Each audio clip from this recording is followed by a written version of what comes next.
to today's conference of the International Schiller Institute, a beautiful vision of humanity in times of great turbulence. We begin today with a musical selection, the Prelude and Fugue in C-sharp major, Johann Sebastian Bach, BWV 872, played by pianist Dora Jun.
And again, if you've just joined us on the internet, we want to welcome you to today's conference of the International Schiller Institute, A Beautiful Vision for Humanity in Times of Great Turbulence.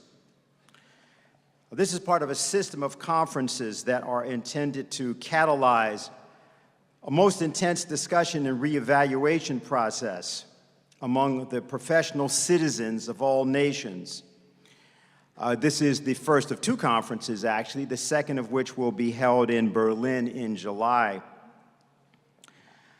Now, we want to begin that reevaluation with a presentation by the economist and statesman, the late Lyndon LaRouche, who was a co-founder of the Schiller Institute.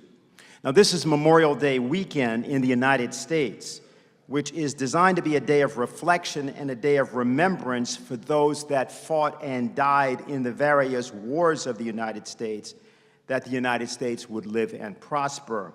But this is also the 250th anniversary of the founding of the United States, and is not, shall we say, even appreciated that began as of April 19th of this year. And in honor of that, we present the following excerpt of a speech given by Lyndon LaRouche, July 3rd, 1982, in New York City. Tomorrow, I believe, is the 4th of July, a date which is not particularly well understood in world history, largely because of the way people in the United States celebrate it. But it should be remembered that this nation, despite what it has become, was created for a purpose which is no longer talked about in the classrooms and is generally unknown in the halls of Congress, and you can barely get it in through the cracks in the administration. Civilization was placed again in jeopardy in the period 1527 to 1653. It was placed in jeopardy by events which featured the Peasant War in Germany, which destroyed culture in South Germany, a Habsburg trick. It was destroyed by the sack of Rome by the Habsburgs, 1527. It was destroyed by a revival of the Inquisition. It was destroyed by the rise again of world conquest of usury, again a Venetian Genoese trick.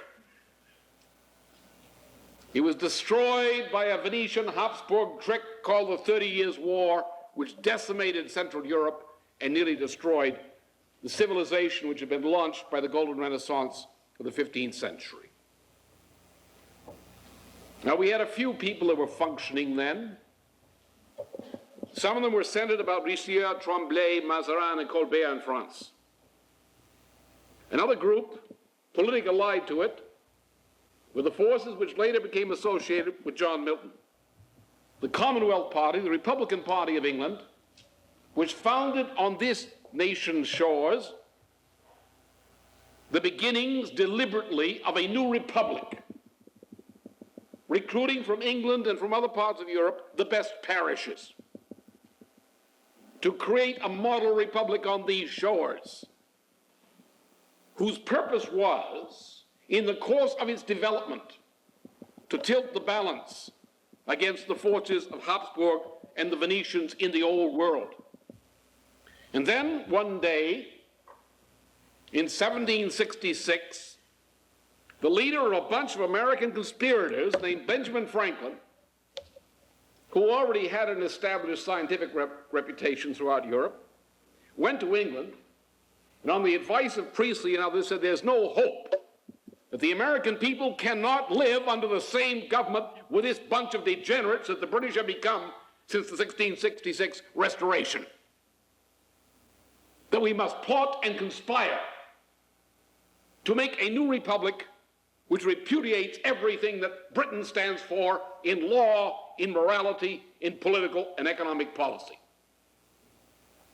So Franklin, with the support of his Commonwealth Party remnant friends in England, such as Joseph Priestley, and linking in due process with the Republicans of Scotland, as typified at one point in the process by John Paul Jones, and linking with the Republicans in Ireland, as typified at one point by Matthew Carey, he took himself to the continent of Europe, to France, to Germany, to Sweden, and so forth, and in that year organized a conspiracy, a transatlantic conspiracy, to create a model republic on these shores.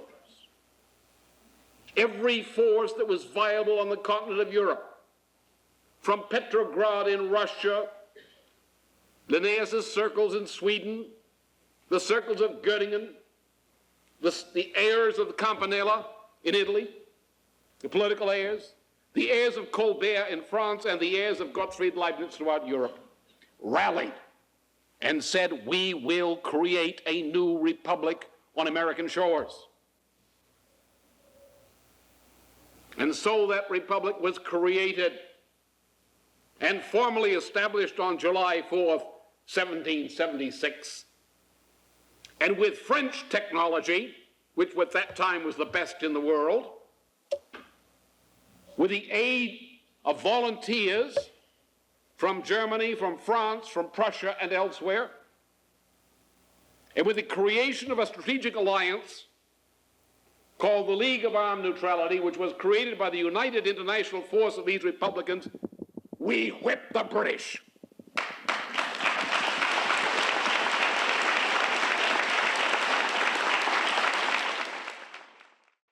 If you're just joining us and you may be wondering where you are in the conference of the International Schiller Institute, a beautiful vision of humanity in times of great turbulence, and you have just heard remarks that were originally made on July 3rd, 1982, by the economist and statesman, the late Lyndon LaRouche, a co-founder of the Schiller Institute.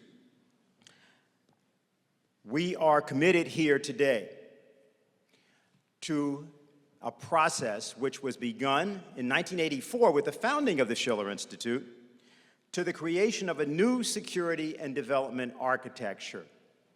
That process and that organization was the brainchild of the woman that you are about to hear, who has been particularly campaigning in the last 2+ years since the events of 2022 for the urgent convening of conferences and dialogues and forms of organization that get over the various axioms and prejudices that separate us, in order that we might once again have a situation in the world where forces of goodwill work together for the purpose of human development, for a new security and development architecture. It's always my honor and pleasure to introduce the founder and chairwoman of the Schiller Institute, Helga Zepp-LaRouche.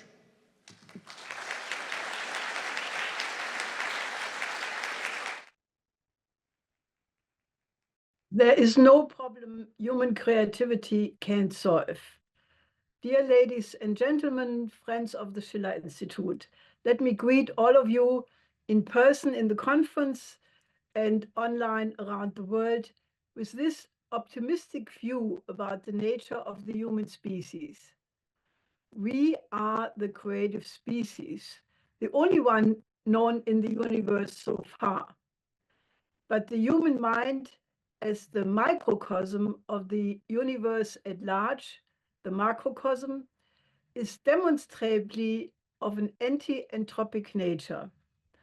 Our creative reason is capable of always finding a solution to any problem on a higher plane, and that is why I'm certain that by mobilizing the best potential of mankind in its entirety, that we will be able to reach a new paradigm in our international relations, that will catapult us to a new era in the history of mankind.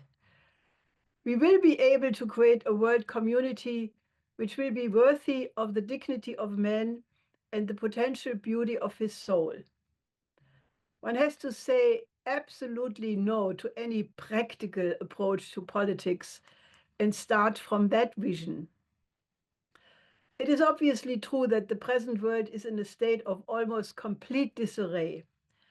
We have already come very far in the regression of barbarism by tolerating in Gaza what has been termed even by former Prime Minister Olmert close to war crimes, and an ongoing genocide since long by the International Court of Justice and lately even by Joseph Borrell.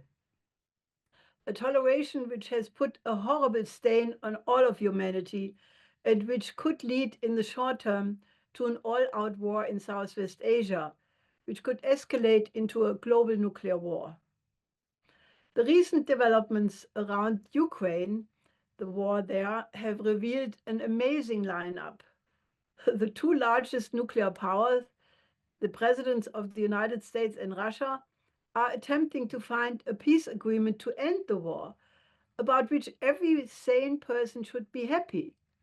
While some Europeans, the so-called coalition of the willing, are trying to sabotage these efforts to prolong the war and have not given up on the goal to enable Ukraine to, quote, win the war, even at a moment when the Ukrainian army and the population cannot sustain this war of attrition any longer, with more than 1 million people dead.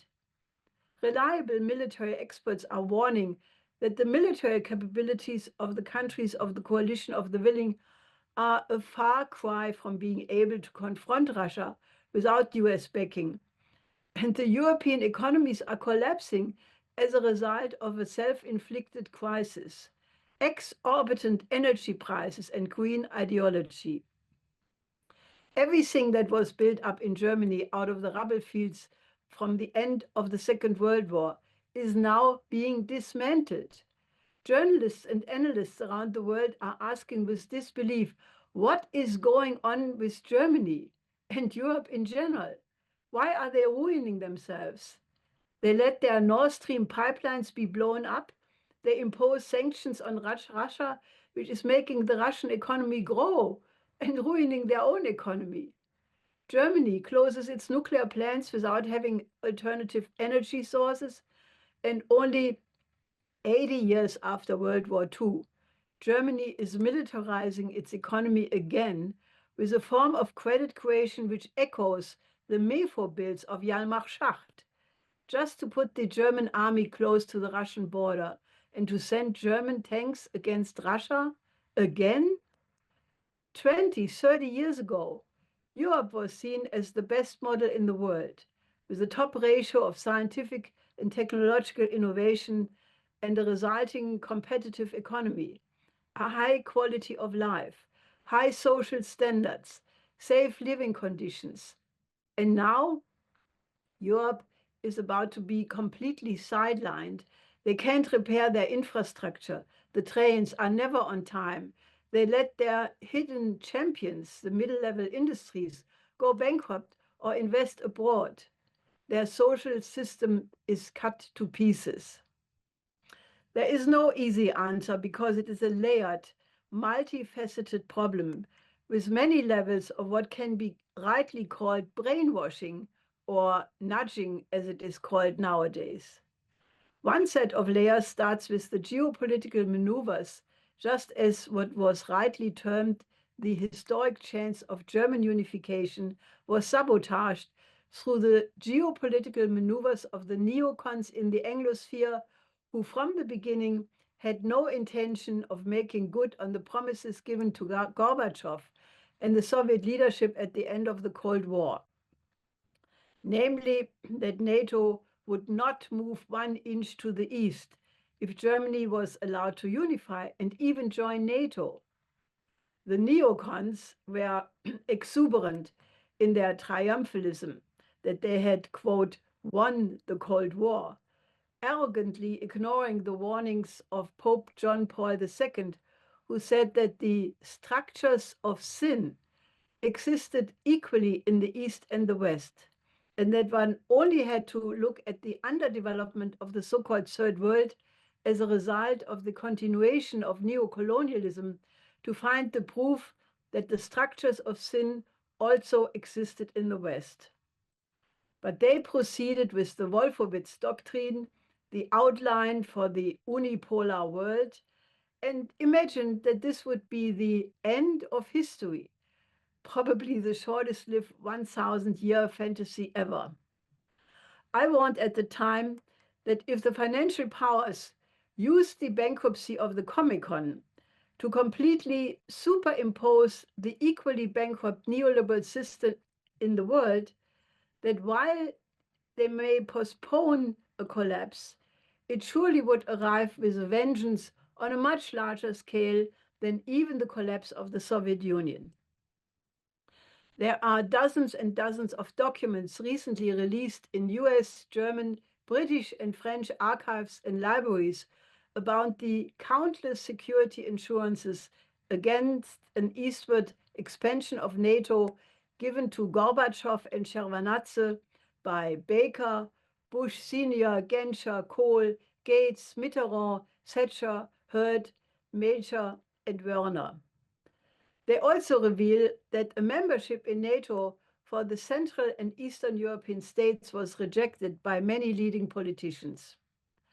The basic keynote speech by Foreign Minister Genscher in the Protestant Academy of Tutzing of January 31st, 1990, the so-called Tutzing formula, influenced a whole series of top meetings in the following days, in which Gorbachev agreed to German unification, provided that NATO would not be extended to the east.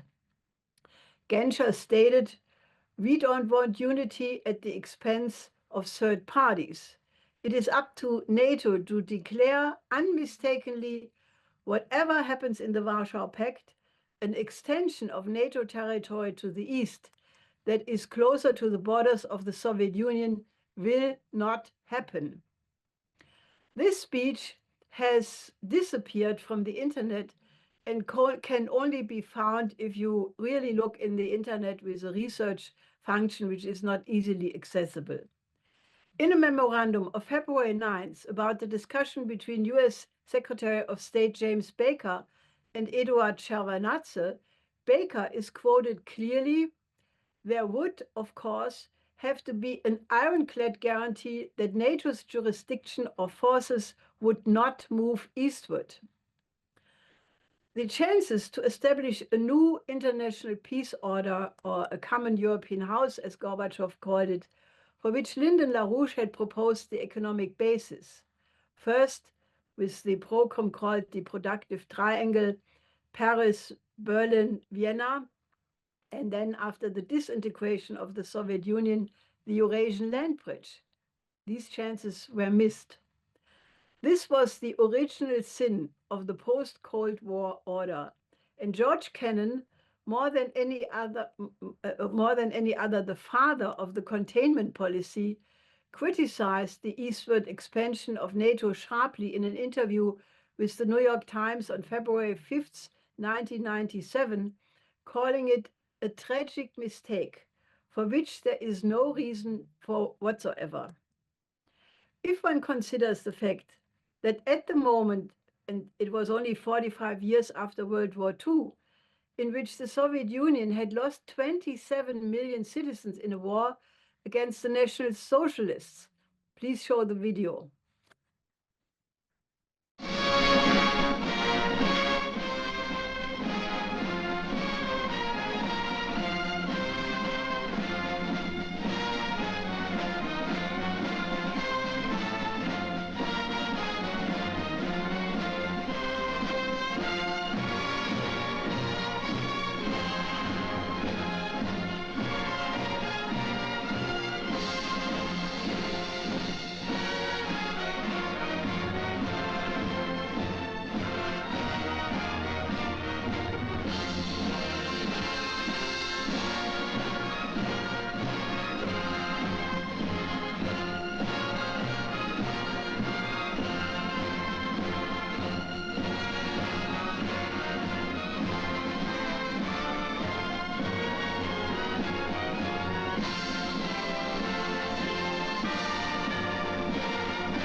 This is the introduction of 7-part propaganda films, which were produced by the US Department of War from 1942 to 1945 during World War II.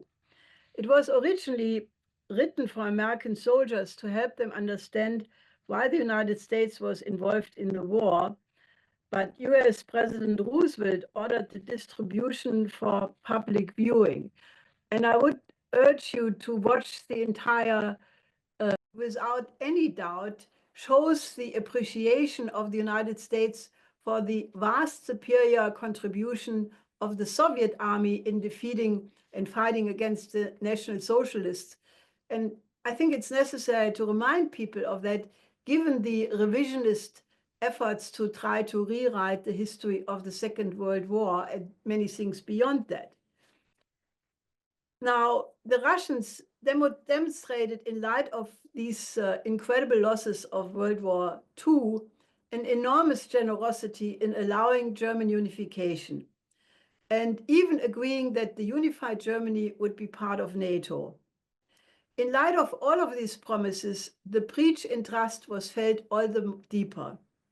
If one then considers that there was also a unilateral cancellation of all arms control agreements by the West, from the ABM, the INF, the Open Sky Treaty, the KSE treaties, and then the admission by Merkel and Hollande that they had only agreed to the Minsk II treaty to gain time for Ukraine to be trained up to a NATO level, one can see clearly that the obligation to fulfill is on the side of the West. One must add the New York Times article of March 29 of this year, based on 300 interviews as part of a one-year-long investigation, which revealed that the US headquarters of the US Army in Wiesbaden was from spring 22 onward the command center for the war in Ukraine, at a point when Boris Johnson flew to Kiev to sabotage the so-called Istanbul agreement between Putin and Zelensky, giving this way the ultimate proof that this war was not about Ukraine, but it was a proxy war between the United States and NATO on the one side and Russia on the other. It is time now for a sober assessment of these 35 years which have passed, if we want to find a way out. We clearly remember that at the beginning of the war in Ukraine, the mantra from the West, from Biden, Scholz, Macron, von der Leyen, was Ukraine must win, Russia must be ruined, Baerbock. Now, a bit more than 3 years later, it is evident that Ukraine, and therefore NATO, has lost the war. And that loss is just one in a row of many others. Vietnam, Afghanistan, Iraq, Libya. Should one add Syria with a now reformed Al-Qaeda leader as president? And that despite more than 800 military bases in the United States in order to prop up their unipolar order and its dominant position in the world.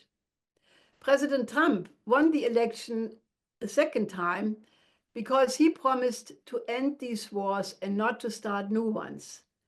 There must be a realization that the model of propping up the unipolar world through a system of over 800 military bases has utterly failed. So why is the European coalition of the willing then sticking to a failed policy? It is obvious that they don't feel that they are in a community of values with the United States as a nation, but with a neoliberal system, actually not the America as a republic, but with an America subverted by the British Empire based on the Anglo-American special relationship. And with Trump having left that relationship, what remains is loyalty to the British Empire. And that system turns out not to be liberal at all.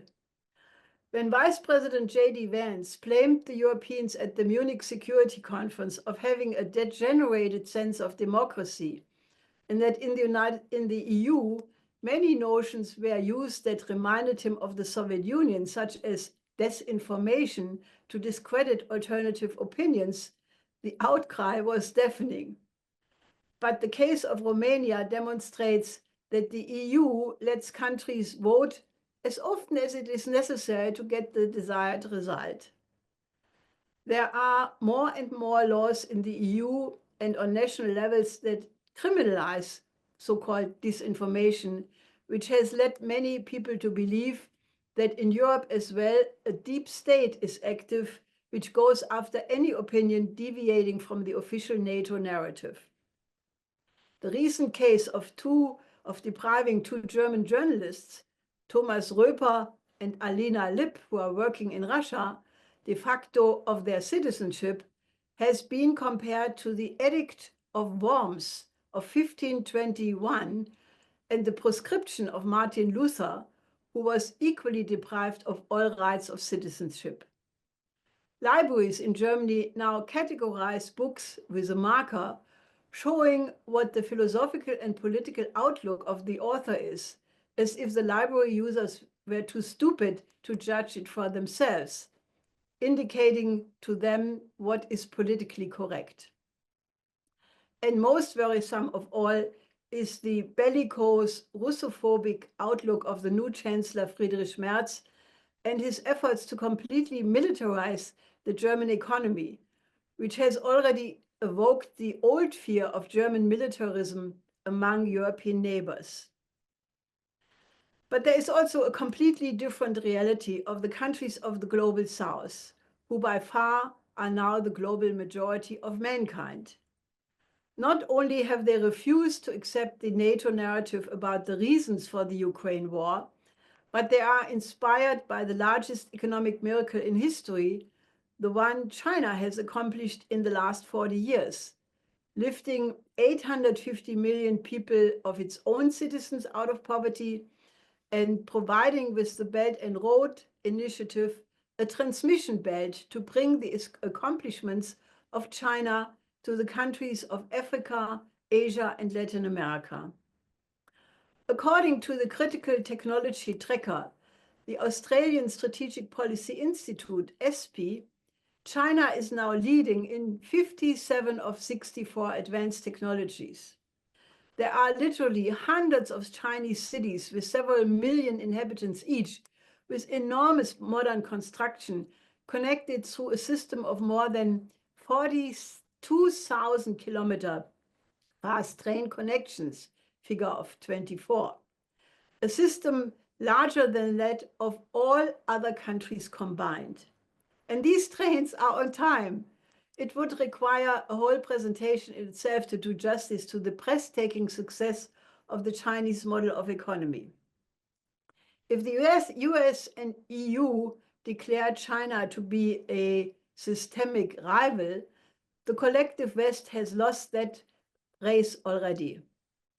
But rather than studying the reasons for that success of the Chinese economic model, which is based on a continuous injection of innovation into the economy, and which is a Chinese version of the American system of economy developed by Alexander Hamilton, both the US and the EU so far seem determined to engage in a new arms race on land, air, sea, and space. At the very latest, since the historic memorandum between President Xi and Putin on the 4th of February 22, which consolidated a strategic partnership without limitations. This strategic relationship between the strongest economy in the world and the technologically most advanced nuclear superpower, with China catching up fast in that area as well, should have made clear to any strategist of any country that the shift to a multipolar world has been consolidated. Another powerful demonstration of that partnership was the joint participation of Xi and Putin at the military parade in Moscow on May 9th, celebrating the 80th anniversary of National Socialism in Moscow. Please show the two pictures. The world community is now faced with essentially only two choices.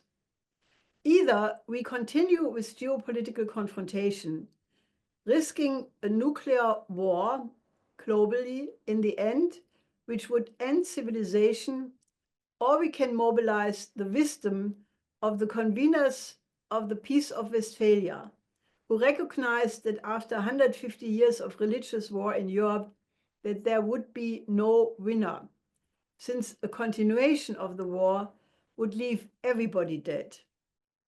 In the first case, we could see an unprecedented arms race, including the so-called Golden Dome missile defense system envisioned by President Trump, which is to be ready in 3 years, which is a global, multi-level, multi-domain missile defense system that seeks a significant expansion of outer space-based combat capabilities, including the development and deployment of orbital interception systems. It violates the principle of outer space treaty for the peaceful use of space, yet another arms control treaty which is thrown into the waste paper basket. It will for sure be answered by Russia and China and all other major players. In that geometry, Europe will likewise go into a complete militarization, try to build a European nuclear shield. Germany will try to build up the strongest army in Europe. Enormous physical capabilities will be wasted, while the real economy and the social system get wiped out. Likely, none of these plans will come to fruition, because in the meantime, the completely overextended financial system will blow out, the US debt crisis will detonate, NATO and the EU will disintegrate, all of Europe will experience an explosion of civil unrest. If Germany does not before become a theater of war, in case Merz goes ahead secretly and deploys the Taurus, and soon the new German-British long-range missile with a range of 2,000 kilometers to Ukraine and other countries. Europe will soon be only shown as a fossil of a civilization that did not make it in museums around the world. Either way, there will be no good outcome. We suggest a completely different approach, and this is what this conference is all about. We recognize that we have reached a point in universal history where we need a paradigm shift, more fundamental than the change of axioms from the Middle Ages in Europe to the modern age, which replaced the image of man and conception of the physical universe from a dark age of superstition to the modern idea of the role of science and technology and the perfectibility of the human individual. Today, we have to leave geopolitical ambitions behind and proceed from the notion of the one humanity first, and then put all national interest in cohesion with that superseding concept. We have to apply the idea of Nicolaus of Cusa, that harmony in the macrocosm is only possible if all microcosms develop in the best possible way, and if each microcosm or nation regards it as its fundamental interest, the development of all other microcosms and nations, and vice versa. It is no coincidence that the Confucian idea of the harmonious development of all members of a family, a nation, or the community of nations is essentially the same idea as that of Nicolaus of Cusa, which happens to underlie Xi Jinping's concept of the shared future of humanity and his 3 principles: the Global Security Initiative, the Global Development Initiative, and the Global Civilizational Initiative. We have to undo the original sin of the eastward expansion of NATO and replace it with a concept of indivisible security, a system which takes into account the security interest of every single country on the planet.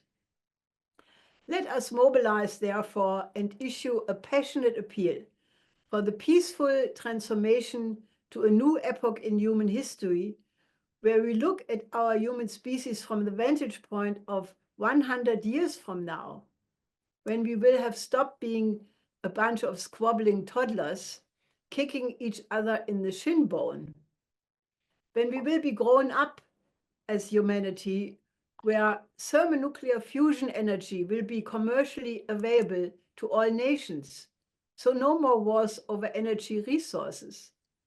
Pyrolysis, chemical recycling, biotechnological methods, gasification, plasma arc processes, or in the future, the fusion torch process will give us access to limitless raw materials, so no more wars over the control of them. We will have built infrastructure in nearby space, villages on the moon and cities on Mars, and will have made the improvement in our identity as one human family, which the German-American space pioneer Kraft Ericke foresaw with his extraterrestrial imperative. AI and technologies we have not even asked the right scientific question about will free us from the burden of repetitive labor, giving each child the preconditions for lifelong learning, fulfilling the ideal of Confucius and Wilhelm von Humboldt of a perfectly harmoniously developed character, or as Friedrich Schiller called it, a beautiful soul and a genius. Let us therefore initiate a process of dialogues where we put the idea of a new international security and development on the agenda in the tradition of the Peace of Westphalia, where we agree on the UN Charter as a starting point of international law, and then on principles first as to how approach the particular challenges, problems, and tasks, and then leave it to the well-meaning negotiators to work out all the disputes concretely. We have the plans already to overcome poverty and underdevelopment with the program of the World Land Bridge. We have the OASIS plan to transform Southwest Asia, turning the deserts into lush fields, forests, and orchids. We have the economic blueprints to create 3 billion new productive jobs in Africa, Asia, and Latin America to overcome the migrant crisis through economic development. Let the Americans go back to the beautiful vision of the international project to create a new republic on the American shores, what you saw Lyndon LaRouche speaking about in the short video clip at the beginning.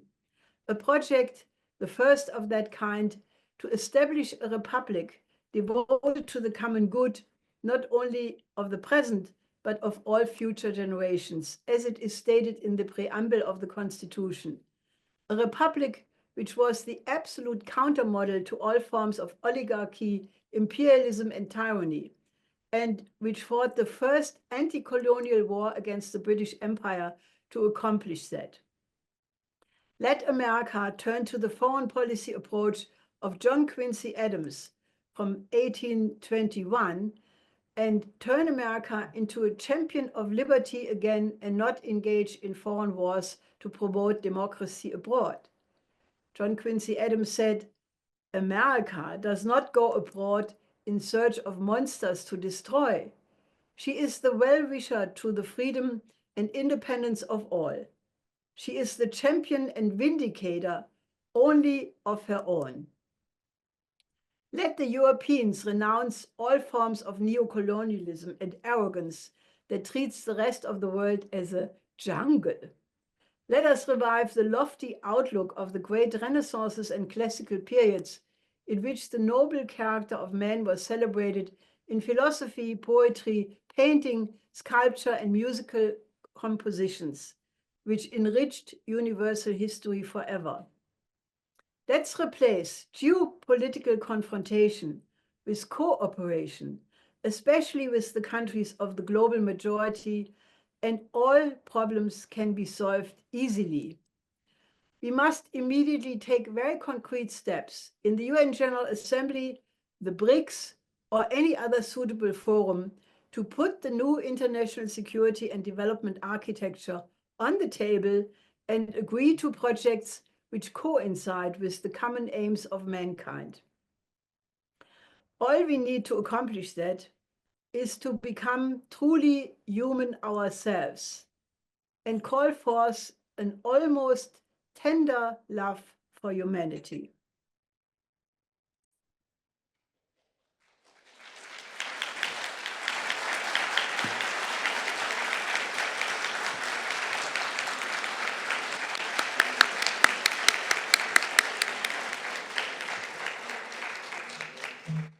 Thank you, Helga. If you are just joining us, we want to welcome you to the International Schiller Institute's conference, A Beautiful Vision for Humanity in Times of Great Turbulence. You have just heard Helga Zepp-LaRouche, founder and chairwoman of the Schiller Institute. Our next speaker hails from the great nation of South Africa, which has fought to try to resurrect the soul of humanity by taking that case, bringing the case before the International Court of Justice with respect to Palestine in the name of truth and reconciliation. If there is going to be a new republic of humanity, it will be led by the actions of such people as Her Excellency Naledi Pandor, former Minister of International Relations and Cooperation, South Africa.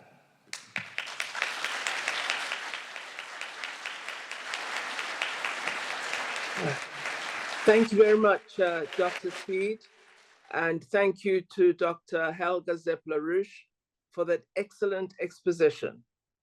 Well, we're all living in a very difficult, toxic geopolitical environment, and what is of great concern is that it is negatively affecting all areas of human advancement, advances we have achieved since the early years of industrialization, from positive migration to the protection of human rights, protection of academic freedom, protection of the right to free expression, protection for legitimate redress of inequality, and protection and respect for constitutional law. All of these elements of progressive development face threats today. Included in this global decline is a significant growth in right-wing populism, chauvinistic nationalism, and a growing belief that I'm not my sister's keeper. I am her enemy, or even worse, I am her boss.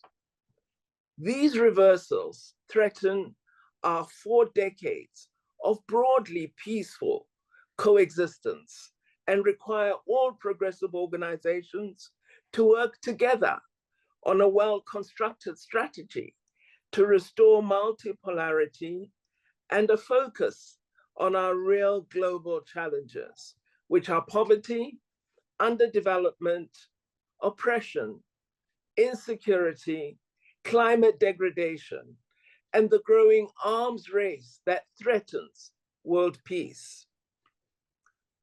Efforts to create multilateral organizations that will promote positive values and principles need to intensify, as we have not yet had a result of effective counterweights to the impact of an influential, dominant United States America view of the world, a view that might is right and might is all that matters.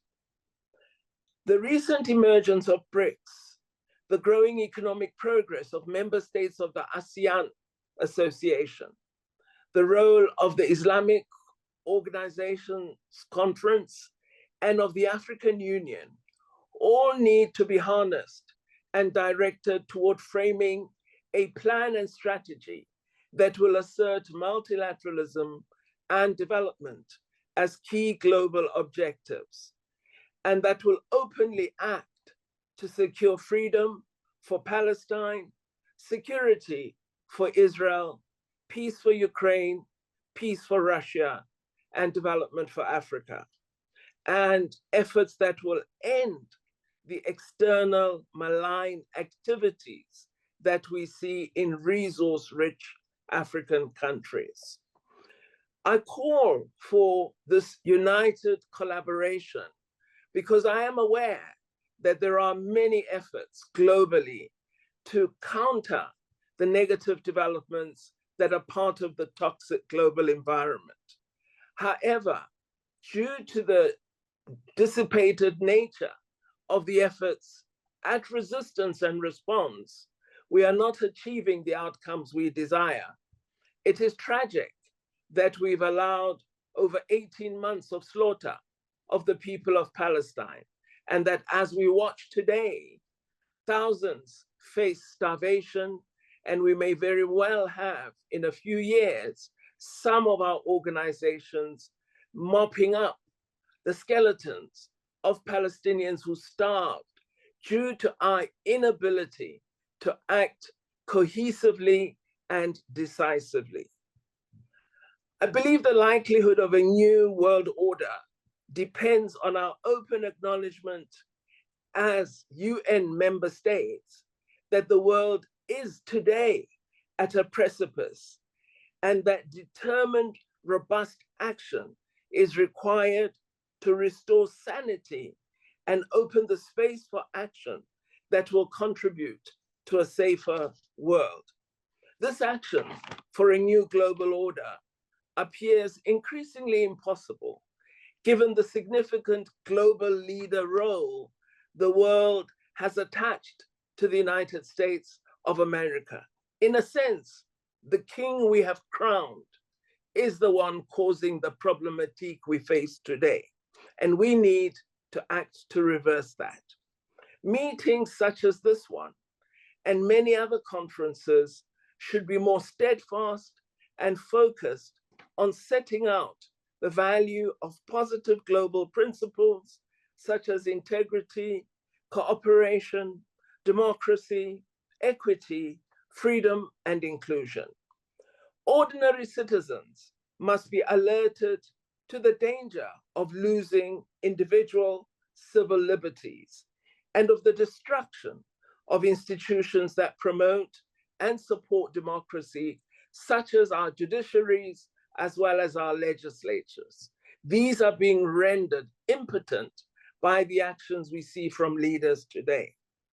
Initiatives that have been promoted by the Schiller Institute, such as the development of the Oasis Plan or the African Union's Agenda 2063, and of course, the open recent approach by the Schiller Institute and many others to His Eminence Pope Leo XIV, provide important foundations for a values-led and principles-led global initiative. I hope that the Institute, in partnership with many other organs of civil liberty, will continue to focus on drawing increased attention to initiatives such as these and play a critical role in reasserting multipolarity and a new political logic of a caring, rational, global leadership.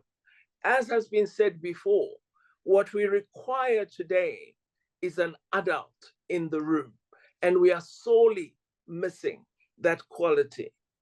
We perhaps need to turn to the growing importance of BRICS countries and the role that they may play through a keener focus on key global tensions and on opportunities that the growing BRICS membership could play in promoting the role of the United Nations as the premier multilateral body, as well as in ensuring that we do work at the key reforms that are necessary for a more efficient, effective, and impactful United Nations and a Security Council able to execute its role of ensuring peace and security in the globe. We should call for the convening of organizations of the South in particular, as well as the broader non-aligned movement, into a powerful new institution for progressive ideals, sustainable development, peace, and security. There is no merit in us appreciating the population numbers of the BRICS countries or the inherent GDP value that they hold as they come together. What we need to see is a political BRICS that begins to play a role in effectively changing the world order and in ensuring that we do focus on humanity and on addressing the key challenges confronted by humanity today. We need world leaders to stand up. We need world leaders who are genuine when they commit resources to addressing climate change. We need world leaders who are genuine when they articulate sustainable development goals, leaders who ensure that financing follows those commitments, leaders who ensure that when they speak of ending nuclear weapons proliferation, they are active in ending such proliferation, leaders who ensure that they do not initiate an arms race as we are seeing today, but end the proliferation of arms throughout the world. We need leaders who will ensure that arms do not get into African countries and initiate civil wars in Africa, initiate ethnic wars, initiate extremism, initiate danger for women and reversal of gender equality. One of the apparent characteristics of the current geopolitical environment is a serious danger of reversal of the achievements women have made in women's equality and empowerment. We see today that the very virulent negative voices are primarily male, and that their message is chauvinistic, it's patriarchal, and it is therefore important that women's organizations play a key role in reversing this trend. We are very, very encouraged that young people have tried to stand up and have begun to have a voice in rejecting the current unipolarity and the dominant world order that seeks to rule over us rather than entrench cooperation and development. So we believe that our strategic challenges relate to development, to world peace, and to a sustainable world. And we think that through the Schiller Institute and several other progressive initiatives, we could begin a march toward creating a new world order that helps to enhance the value of positive principles for the good, the value of the interest of humanity, rather than the driving force of angry individuals who do not seek a positive outcome for the globe. I thank you for your attention, and I wish you well in the conference. Thank you very much.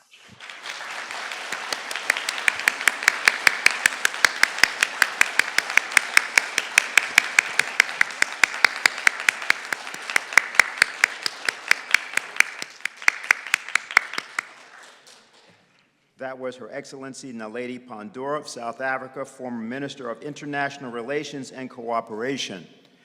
Our next speaker is Professor Zhang Weiwei of China, Professor of International Relations at Fudan University.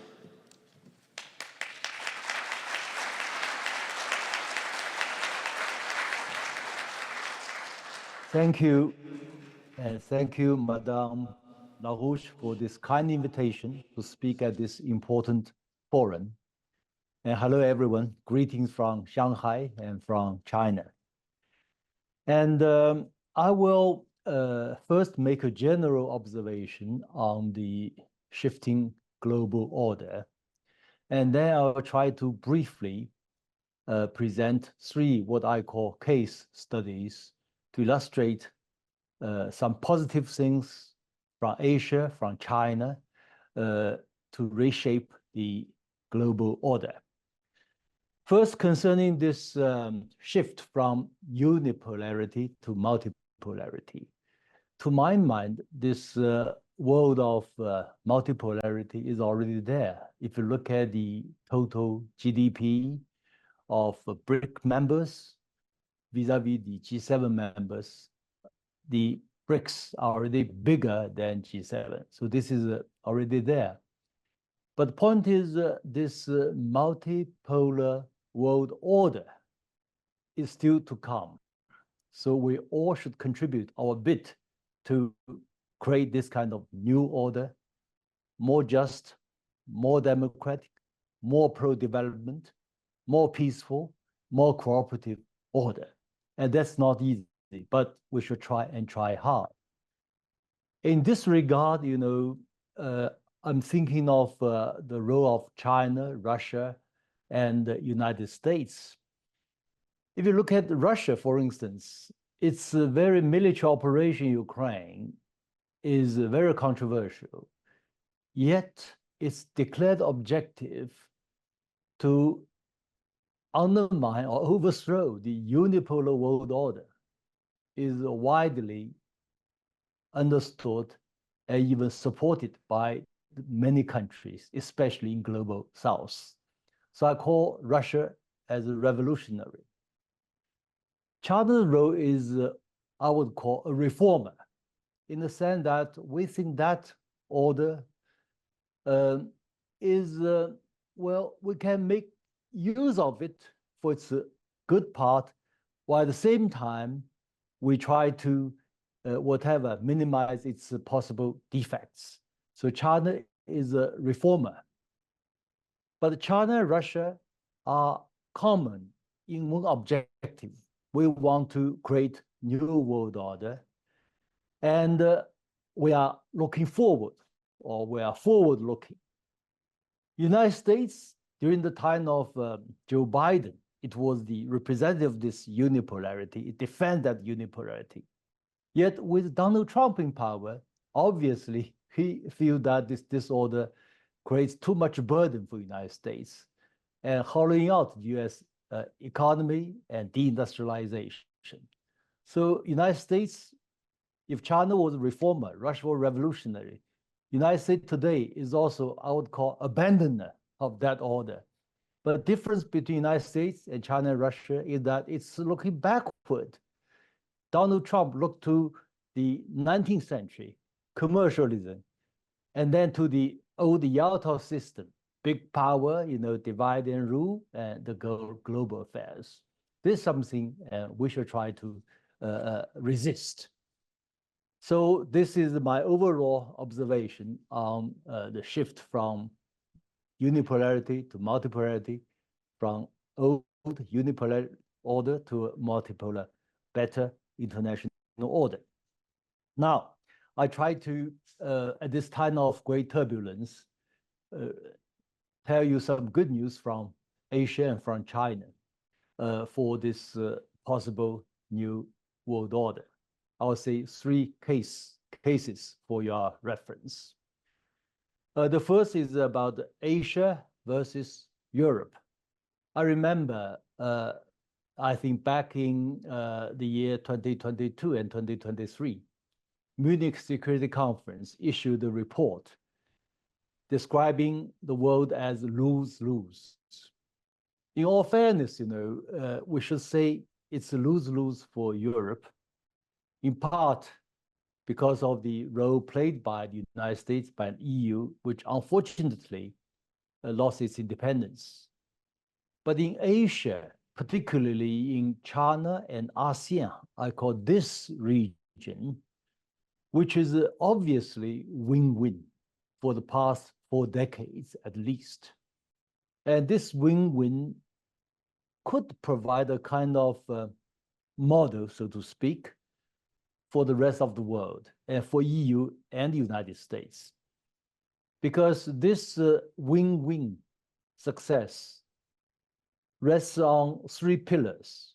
The first pillar is development. It's about free trade area, free trade zone, people's livelihood first, everything, whatever you do, focus on improving people's living standards. So now, this region has experienced, is still experiencing, the world's fastest economic growth. Even for the case of China, it's 5% a year, which is more than 30% of the global growth. In other words, every $100 additional increase in the global economy, 30 from Chinese economy. And the second, political security pillar. China respects ASEAN's neutrality, centrality, ASEAN always the driving seat for different initiatives, such as ASEAN +5, ASEAN +10, ASEAN +3 security dialogues. And China also accepted this ASEAN nuclear-free zone. And then another pillar is civilizational dialogue, which is very important. We emphasize Asian wisdom, Chinese wisdom, ASEAN wisdom, peaceful solution to disputes, strategic patience, 2 steps forward, 1 step backward. Not big deal. We can do that. Strategic patience. So all these have played out. In the end, this region have become a win-win scenario. If we compare this with EU versus United States as a major player, it's almost, for the United States, the famous philosophy of NATO. Keep America in, keep Russia out, keep Germany down. It's not the right way from Asian perspective with regard to this whole region of Europe. European security must take into consideration Russia's legitimate security concerns. So this is my first case. The second case is obviously China's BRI initiative, Belt and Road Initiative. It's already $1 trillion invested, over 5,000 projects across Global South. And that shows both hard power and soft power from the Global South, notably from China. For the hard power, China provides total solution for infrastructure and for many projects in Global South.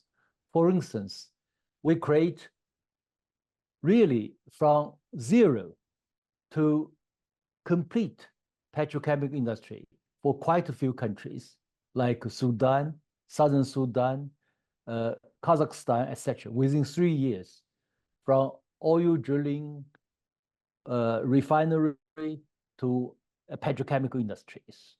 So with this kind of manufacturing capacity, industrial capacity, will help these Global South countries through BRI initiative. And more importantly, behind this initiative is China's idea. I think it's very good for the new global order to come. It's called the discussing together, building together, benefiting together. In other words, a country or a company is out of its own initiative to join BRI. No one compel you or force you to join this initiative. In other words, this is a win-win-win for all the parties concerned. So that's my second case. The third case is more exciting, perhaps for many countries in the West. It's about China's Green Deal. The good news is by now, China has successfully achieved and completed, or in other words, Green Deal, as we know, it's a lot of fanfare, especially with EU, with Western countries, yet not much achieved. But in China, it's done. Today, China's green energy costs less than traditional energy. And also, the greenhouse emission for the first time for a large country as large as China has gone down. It's really a miracle. Greenhouse emissions have gone down. Don't forget that China is the largest manufacturing power in the world, 25% of global manufacturing, up to 30% very soon. Yet, despite this increased productivity in industry, in other manufacturing sectors, yet China's greenhouse emissions have gone down, in part or mainly due to the rise of renewable energies, solar power, wind power, and other powers. China now the largest producer of EVs, solar panels, and renewable energies. And another concrete, very important example, because Madame LaRouche mentioned this again and again, this very great idea of Oasis Plan. I think it's already raised back in 1970s. Now, a good project has been successfully more or less done. It's called the Taklamakan Desert Project. This desert is in China's Xinjiang Autonomous Region. It's huge. It's as large as almost as Germany, the size of Germany. It's the size of 3 South Koreas. Yet it has been encircled with a green belt. So the sandstorms no longer move outside this green belt. And within this green belt, China has built a lot of what's called the reforestation and other projects or ecological restoration projects. For instance, I can give you some examples. China has built millions, at least 1.2 or 1.3 million solar panels installed in this region. It's called the photovoltaic farms, making use of this sunshine and everything to produce electricity. And also with this kind of solar panel farms, what you have is in the shaded area, you can grow drought-resistant vegetations. So this is very important. So this green economy is already there. Desert into farmland, desert into green energy production centers are obvious there. And also water management system, all kinds of ways to save water and to create vegetation species, make use of them with less water. So this is very, very positive. And if you look at the crisis in West Africa, in Middle East, a lot of these crises have to do with, you may call water shortage and desertification, etc. But now with solar power, the desalination can be, which cause a lot of power, which calls for a lot of power and generation. But now with solar panels, with this renewable energy, we can do that.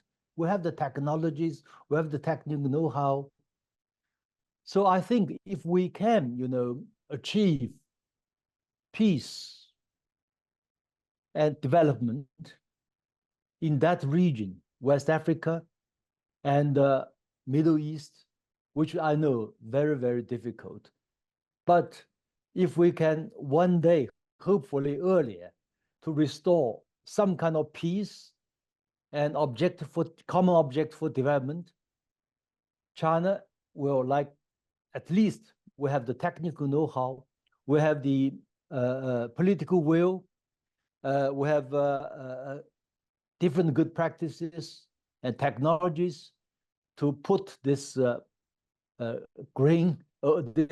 Oasis plan into operation.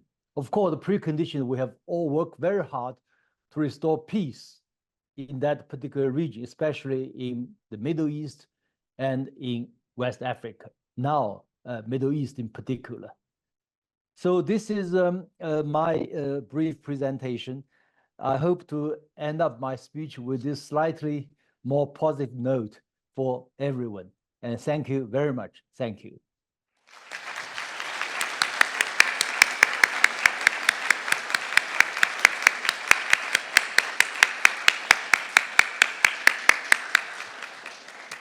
Thank you, Professor Zhang Weiwei. Our next presenter, we're altering the program slightly, is His Excellency Donald Ramotar, former President of Guyana.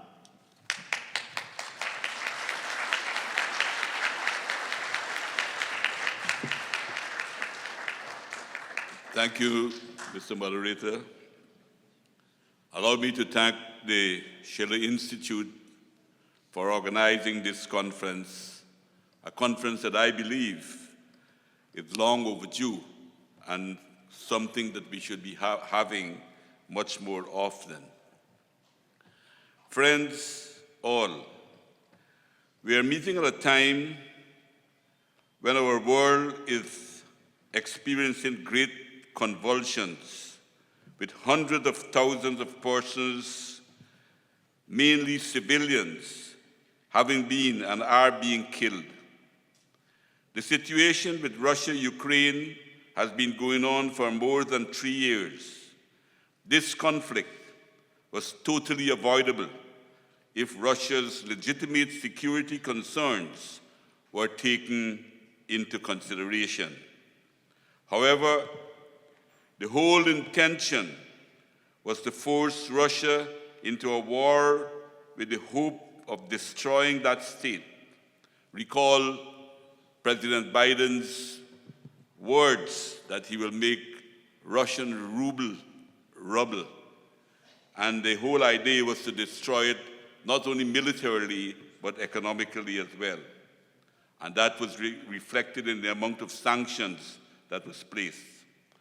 And now they don't want to, particularly Europeans, don't want to extricate themselves, since the Ukrainians are the ones that are dying for their cause. Recall another senator here, Graham, who said it was good money being spent because American lives were not on the line. We see a war in Sudan waged by two factions of their military after the coup that put an end to the civilian revolution. This has been going on and for some time without any end in sight. Then we have the situation in the Congo, a country so rich in mineral resources, but being ruined by conflicts due to greed and outright instigation from outside, people eager to get their hands on that country's bountiful resources.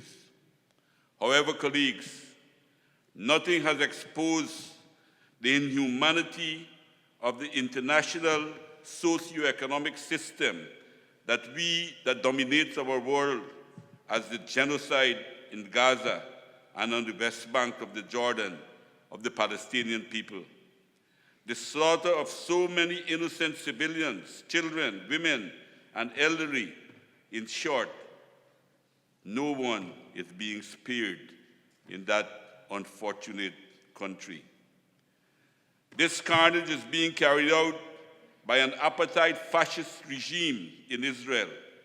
However, it would not have been possible without the military, economic, and political support of the Western countries, most of them in the NATO states.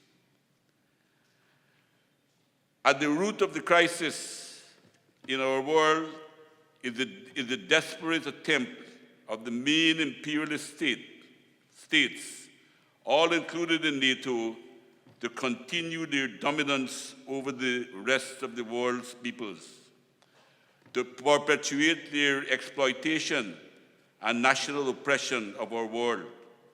This is an all-out assault on the maintenance of to maintain the colonial system in a changed international condition. Most important, it is an effort to save an outdated socio-economic system that has outlived its usefulness, the system where profit is more important than human lives. The neo-colonial system imposed on the global South is increasing the degree of exploitation of most of the former colonies, probably even more than when we were colonies.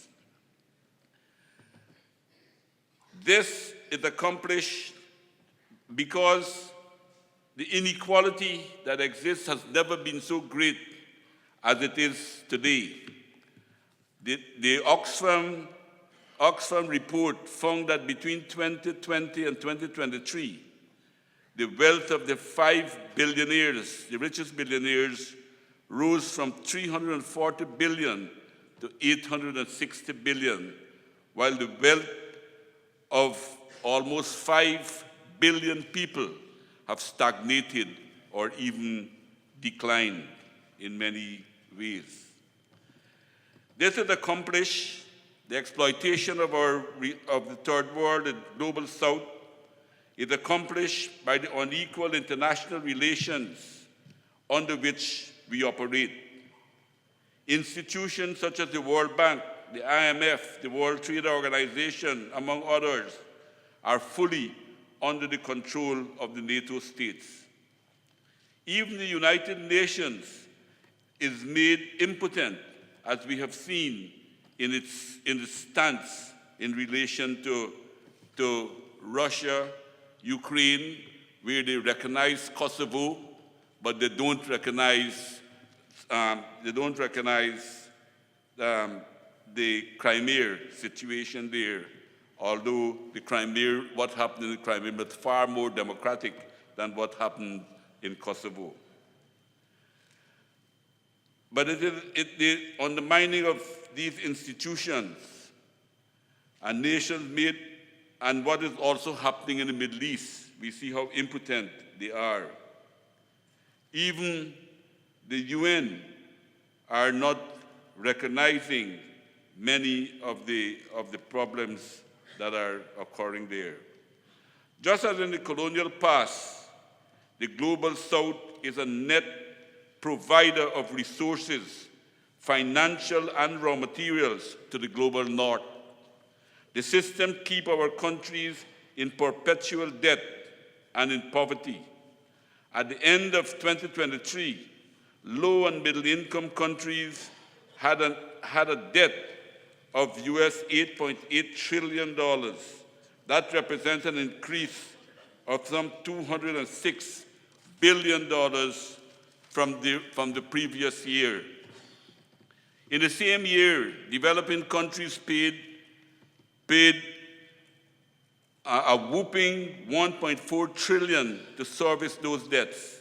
Interest rates are used as a vehicle to pump financial resources out of the third world. Of the amount of the $1.4 trillion paid to service the debt in 2023, $406 billion of that was interest.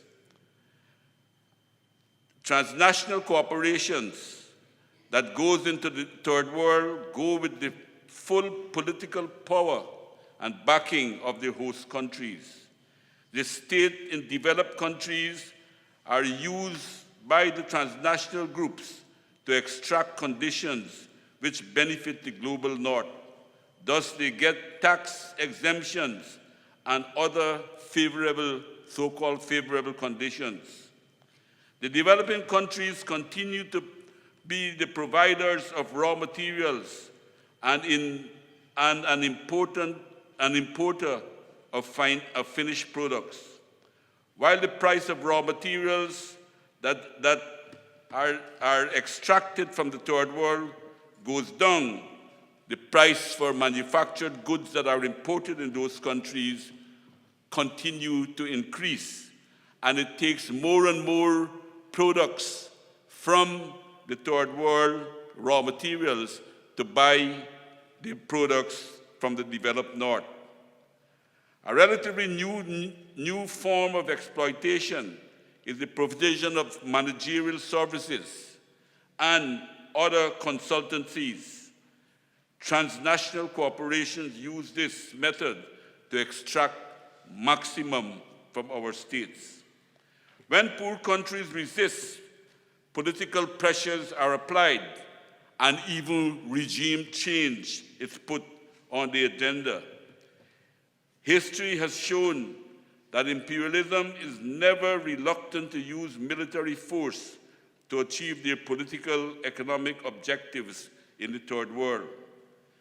Commenting on numerous interventions by the United States Marine on behalf of the ruling class, Major General Smedley F. Butler, way back in 1935, writing in a paper called The Common Sense, in November of 1935, wrote the following: I spent 33 years and 4 months in active service as a member of our country's most agile military force, the Marine Corps.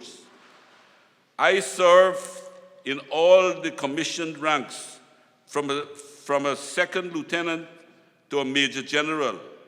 And during that period, I spent most of my time being a high-class muscleman for big business. In short, I was a racketeer for capitalism. Thus, I helped to make Mexico and especially Tampico safe for American oil interests in 1914. I helped to make Haiti and Cuba a decent place for national city bank boys to collect revenues in. I helped to purify Nicaragua for international banking of Brown Brothers in 1909 to 1912. I brought light to the Dominican Republic for the American sugar interests in 1916. I helped to make Honduras right for American fruit companies in 1923. In China, in 1937, I helped to see to it that Standard Oil went its way unmolested. During those years, I had, as the boys in the back room would say, a swell racket. I was rewarded with honors, medals, promotions. Looking back at it, I feel I might have given Al Capone a few hints. The best he could do was to operate his racket in 3 city districts. We Marines, we operated in 3 continents. This was way back in 1935, before the United States became the most powerful imperialist state in the world. And that was long before the wars in Vietnam, in Iraq, and all that occurred afterwards. But this attack is not only confined to the Third World. The working people of the developed North have witnessed a continuous decline in their living standards. This process has been accelerated since the Soviet Union dissolved itself. That allowed the ruling class in the developed countries to dismantle the welfare state and to reverse many of the gains of the working people. Today we hear the cry that the majority of working people live from paycheck to paycheck, and the economy is sometimes being driven by the debt that the working people got to repay. Working people at all find themselves in total debt. The system has led to the pauperization of the working people in many ways. However, comrade, all is not lost. There are some countries that refuse to accept dictation from the West and are working to break those chains. This group began slowly, but now have acquired some prominence. I'm speaking about the BRICS nation. It is offering an alternative path to progress. China is promoting a new philosophy in international economic relations. It has shown that relations can be and should be mutually beneficial to all involved. It's the win-win approach that we just heard about. What has emerged in recent years is 2 very different approaches to international relations. On the one hand, one that is looking to continue domination by force, and on the other, one that wants to promote prosperity by mutual cooperation and better relation. All of that we are seeing. This approach is what we're hoping will win out in the end. But these approaches, particularly China's successes, has created new sets of problems. The US and its allies are seeing the attraction of China to the developing world, it has also become deeply worried and afraid of its positions as a number of very powerful world positions are being lost by China's attraction. That is the main reason for its hostility to China. It sees as one of its most important tasks is to retard and eventually reverse China's progress. To accomplish this, it is using everything in its disposal.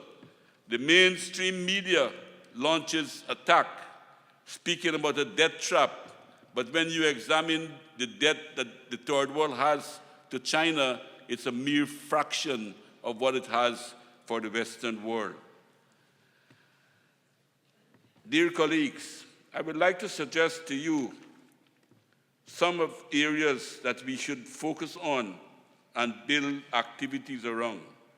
In the first place, we should encourage more enlightened positions as it relates to international relations. At the moment, we accept that each country has its own national interests, and therefore it pursues them in its relations with other countries. While national interests would always be there, I wish to urge more discussions on this topic. At a time when nuclear weapons are in possession of many countries, we should hold as supreme the safety of our world. The whole is always more important than any of its parts. In today's world, I submit that the interests of the global humanity of a whole is more important than any country's national interests. Logically, therefore, we must renew the campaign for the abolition of nuclear weapons. We must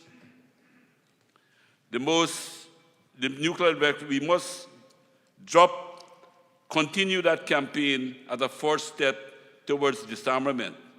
The second concern is the disorganized and dispersal of the world's democratic, peace-loving forces that has resulted in us being not focusing on the most important issues of the working people. And we should try to focus more on how to organize working people to bring about positive changes in our time. Failure to achieve this creates a vacuum that is being filled by right-wing forces and even by fascist forces, as we see in many countries around the world. The United Nations has to be very effective in dealing with several global issues. At the moment, it is hamstrung as it relates to genocide taking place in the Gaza. We think that the UN needs to look at reform so that it should not be crippled by the interests of one and two countries at the cost of so many hundreds of thousands of lives. It is disgraceful to see that the US sanctioning the chief prosecutor of the International Criminal Court because he is suggesting that Benjamin Netanyahu, the chief of the genocide, should be charged and a warrant should be issued for him. In conclusion,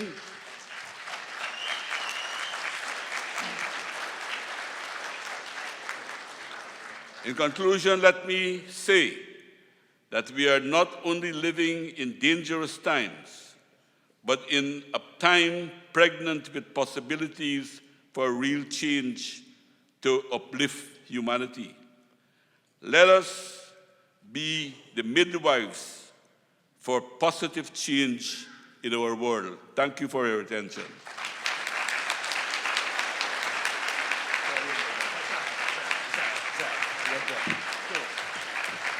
It is what it is. Thank you, President Ramotar. And our next speaker is Ambassador Jack Matlock of the United States, former U.S. Ambassador to the Soviet Union, 1987 to 1991. The opportunity to address this group. And so many things have been discussed that I would simply like to address some of the causes for the attitudes and the situation we find in the world today. One thing I think we should recognize is we can always say that we should have a better or a different government. But at the present time, we must operate with those governments that we have. That's the first thing. Second, I don't think it is a good idea to blame all the problems on, you might say, one side. I think that loses the full complexity of what has happened.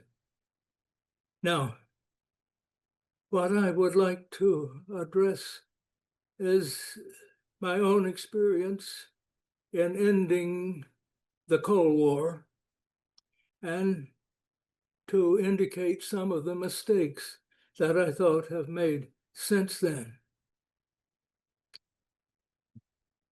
And when we ended the Cold War, we did it not by a victory over the Soviet Union. We ended by negotiation. And the Cold War, although there were regional conflicts from throughout, most of them started not by the two sides, but started locally. That's one thing we need to recognize.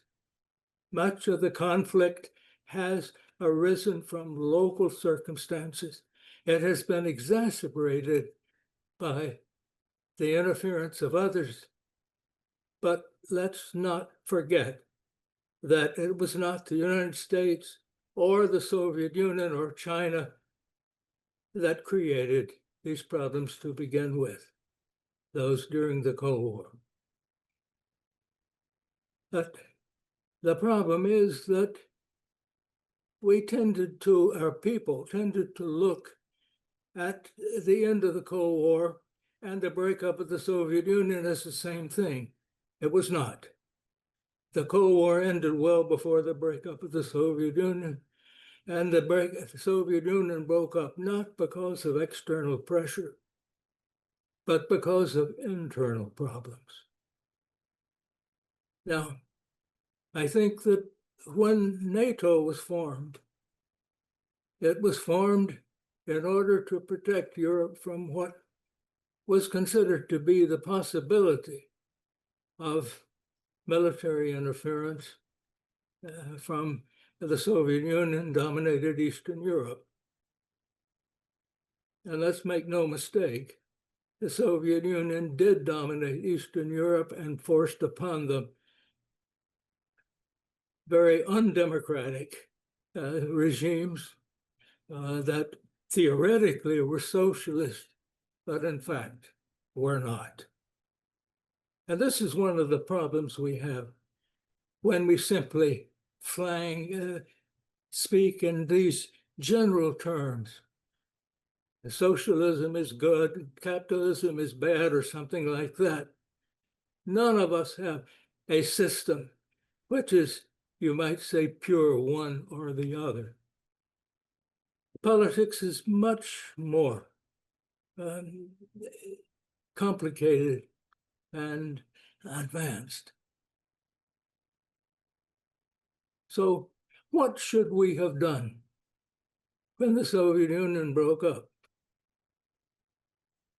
It seems to me that the Cold War was basically, although it was thought throughout the world because At that time, the Soviet Union and China were both communist countries, although they tended to split on a number of issues, even to the point of military conquest.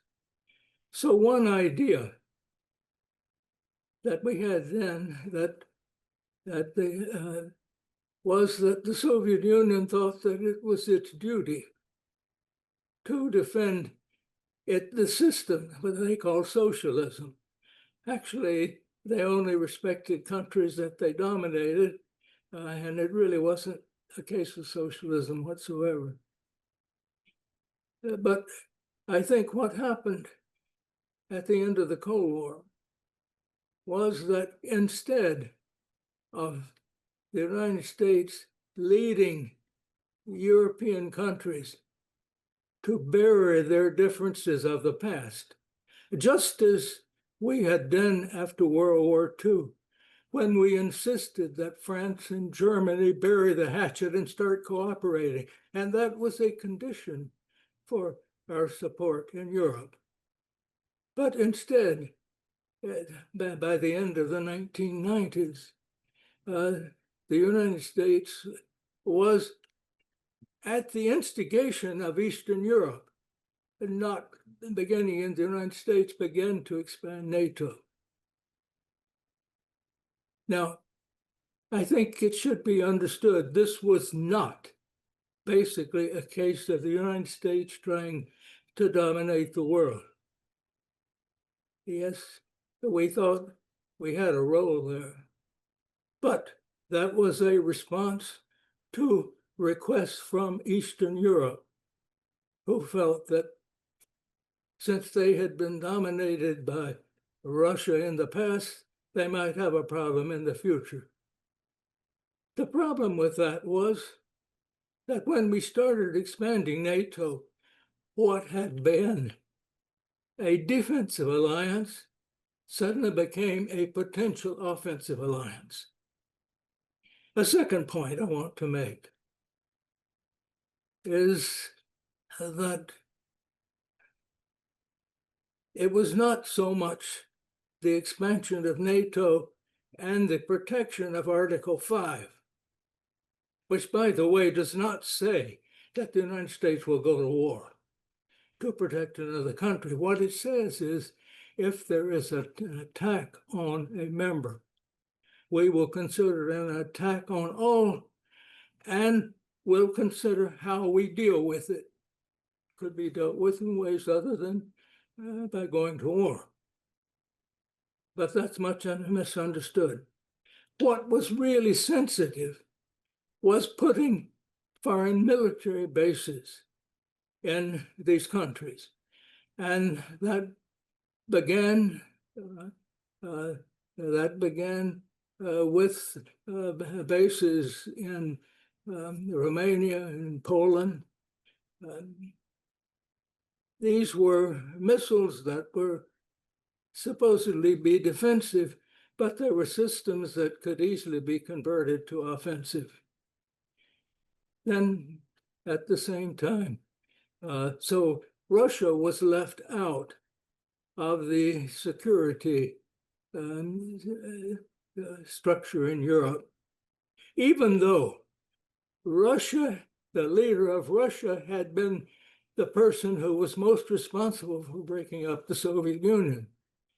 After all, Boris Yeltsin. And so when people talk about, well, Russia is always a problem, Russia is always imperialistic, this is just nonsense. I think it is wrong to characterize an entire country and its people in superficial ways. And the United States has not always been imperialistic. In fact, you've usually opted against it. But our foreign policy, like that of most other countries, is full of many, many different tendencies. And sometimes it'll be cooperative and sometimes it will not. But it is driven, as in every other country, by domestic politics. Let's not forget that. So, where are we now? We are, as every other speaker has mentioned, in a very, very difficult position. And it is one in which the United States is going through, I'd say, its greatest constitutional crisis since its Civil War in the 19th century. And we are largely preoccupied with our own domestic problems today. We have a president who I believe is determined to see that we don't interfere militarily in the world as much as we used to. He's using often very crude methods to bring that about, and we still don't know what the difference is going to be. But in my own experience is that international relations can take sudden turns. And I do think that we need to, each of us, think about the problems within our own countries and what brings these things about. I do believe that the United States probably is going to gradually use less military force. But at the same time, I think that we have a president who clearly is much more, might say, authoritarian in his techniques. We still do not know what our Supreme Court and our political system is going to do in that regard. But let me finally say this about two things. I think that the genocide in Gaza is one of the great moral defects of our generation, and the failure of my own government and that of most West European countries, I think, is a great moral failure. And second, let me say that the war in Uzbekistan is a tragedy. It is a tragedy for Ukraine. It is a tragedy for Russia. It is a tragedy for Europe. And it did not have to happen. I don't think that Russia has served its own interest in going to war. But certainly, my government and the West European governments had warning not to move NATO and its bases and to the border, and particularly not to Ukraine and Georgia.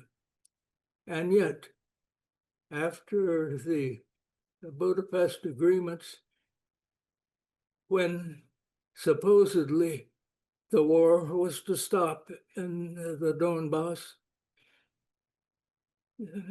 all NATO countries began actually to put arms surreptitiously to support Ukraine in its effort to free the Donbass, which had rebelled because the Ukrainian government had taken away the rights of Russian-speaking citizens. And that's an area that's predominantly Russian-speaking. Now, let us hope that that war will end soon. But it can only end, and you can only have stability if the situation that ends the war brings about a certain amount of stability. And that cannot be brought about by restoring the borders of Ukraine that were created by Adolf Hitler and Joseph Stalin. Let us not forget that the Western Ukraine which is the seat of much of the anti-Russian feeling, and which has split the country. You will not have stability in that area of Europe until you have a Ukrainian government willing to live in peace with Russia and without foreign bases that could threaten it. And one that either gives its Russian citizens full citizenship or lets them become part of Russia. That's there. Now, as I look at these various problems, it seems to me that many of the current policies are going by, you might say, by the West, are going to fail. And I believe that, for example, this attempt to somehow keep China from growing, of course, is going to fail. And when we start prohibiting the export of certain technology, well, they'll develop their own. We're going to see that. So I think that some of these policies that we have followed are very quickly going to correct themselves. So let me just conclude by saying that, yes, we are in a very dangerous stage, but let us hope that changes will come. They probably will not come about that suddenly, but so many of the policies today are not really going to work in the long run. So let's try to keep clear heads and stop simply blaming one side or the other for everything. We all need to think about. China would be much stronger if it had allowed a certain autonomy to Hong Kong. It also would have made a peaceful unification of Taiwan easier without the thought of military, which a military attempt to take Taiwan is going to be a huge. China may succeed, but at what cost? So why do all of our sides keep thinking about you can solve these problems with military force? You can't. Let me end with that.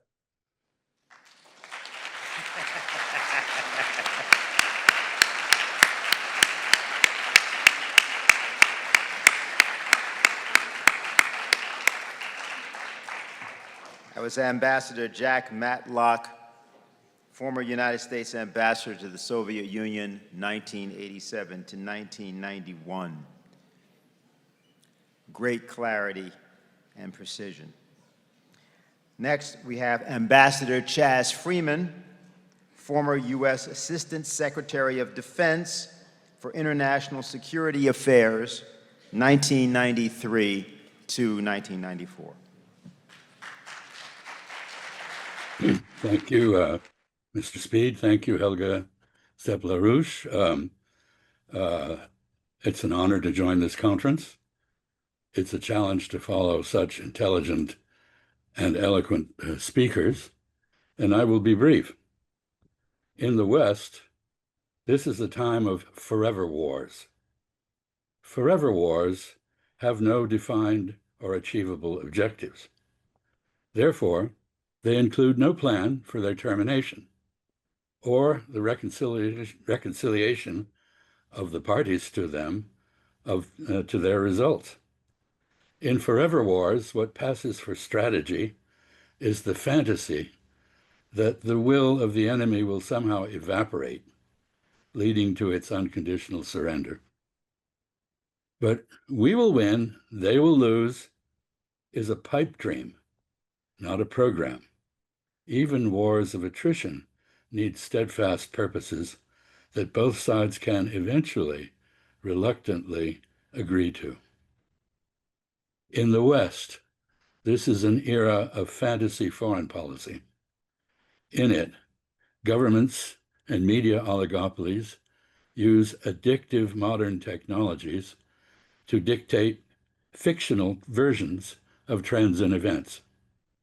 This century has shown that determined propagandists can now fool most of the people most of the time.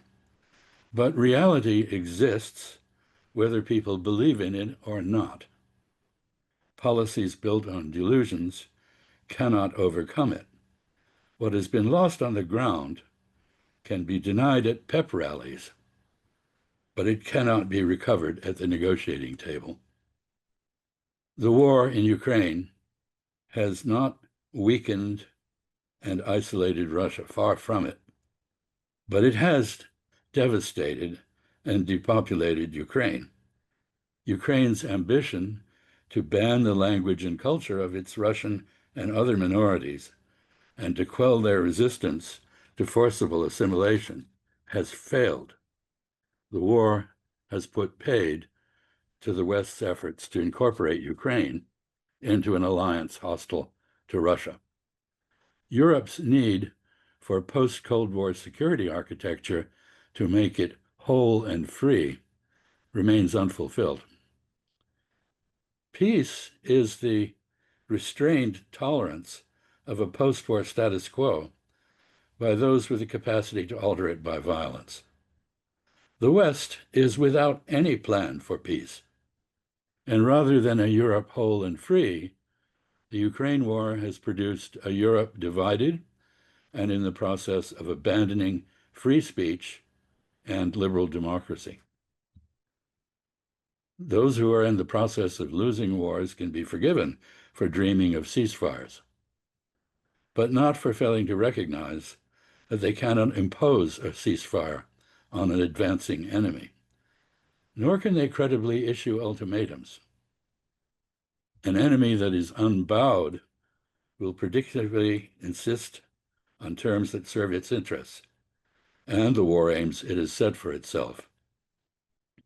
As the Roman statesman Seneca observed, it's expedient for the victor to wish for peace, but for the vanquished, it is necessary. To imagine otherwise is to compound disaster. Ukraine is not vanquished, but it is being broken. If there is no peace, it risks further dismemberment, as well as suffering, and the possible loss of its access to the sea. Any negotiating position that ignores realities because they are unpalatable is bound to fail. A triumphant enemy has a veto over what is possible. Basing peace talks on the attribution to Russia of nefarious objectives it has never professed guarantees impasse. The West needs to get a grip on reality and cure itself of fears of Russian plans to conquer Europe, for which there is no evidence. In 3 years of warfare, Russia has not conquered Ukraine. Both its ambitions and its capabilities fall well short of Europe's hallucinatory view of them. Over 3 decades, Russia consistently asked how to construct a peaceful order in Europe. The West's adamant refusal to address the issues of concern to Russia finally provoked it to go to war. One of Russia's questions has found a costly answer in that war. The West now has no choice but to address those questions that remain. Russian speakers in Luhansk, Donetsk, Zaporizhia, and Kherson are now under Russian protection. They will not accept subjugation by Ukraine, and Russia will not ask them to do so. But the other questions that sparked the war have not changed. Can Ukraine enjoy security by returning to the neutrality it proclaimed at its independence? If so, with what assurances and under what guarantees? From whom? Can Europe, including Russia, replace division and confrontation with unity and diversity and cooperation among all its states? What framework can be agreed to enable this? If Americans and Europeans do not at last address these questions forthrightly, along with Russians, there will be no peace in Europe, in Ukraine, or with Russia. A peace can yet arise from the ashes of war in Europe if Europeans pursue it with the realism and empathy that are the foundation of all sound statecraft. Let us hope they do so. Thank you.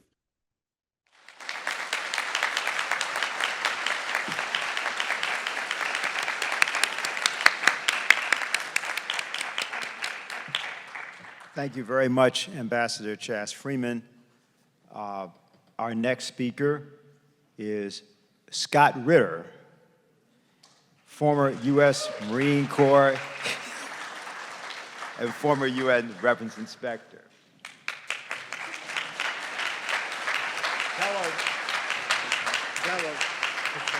They may not like it after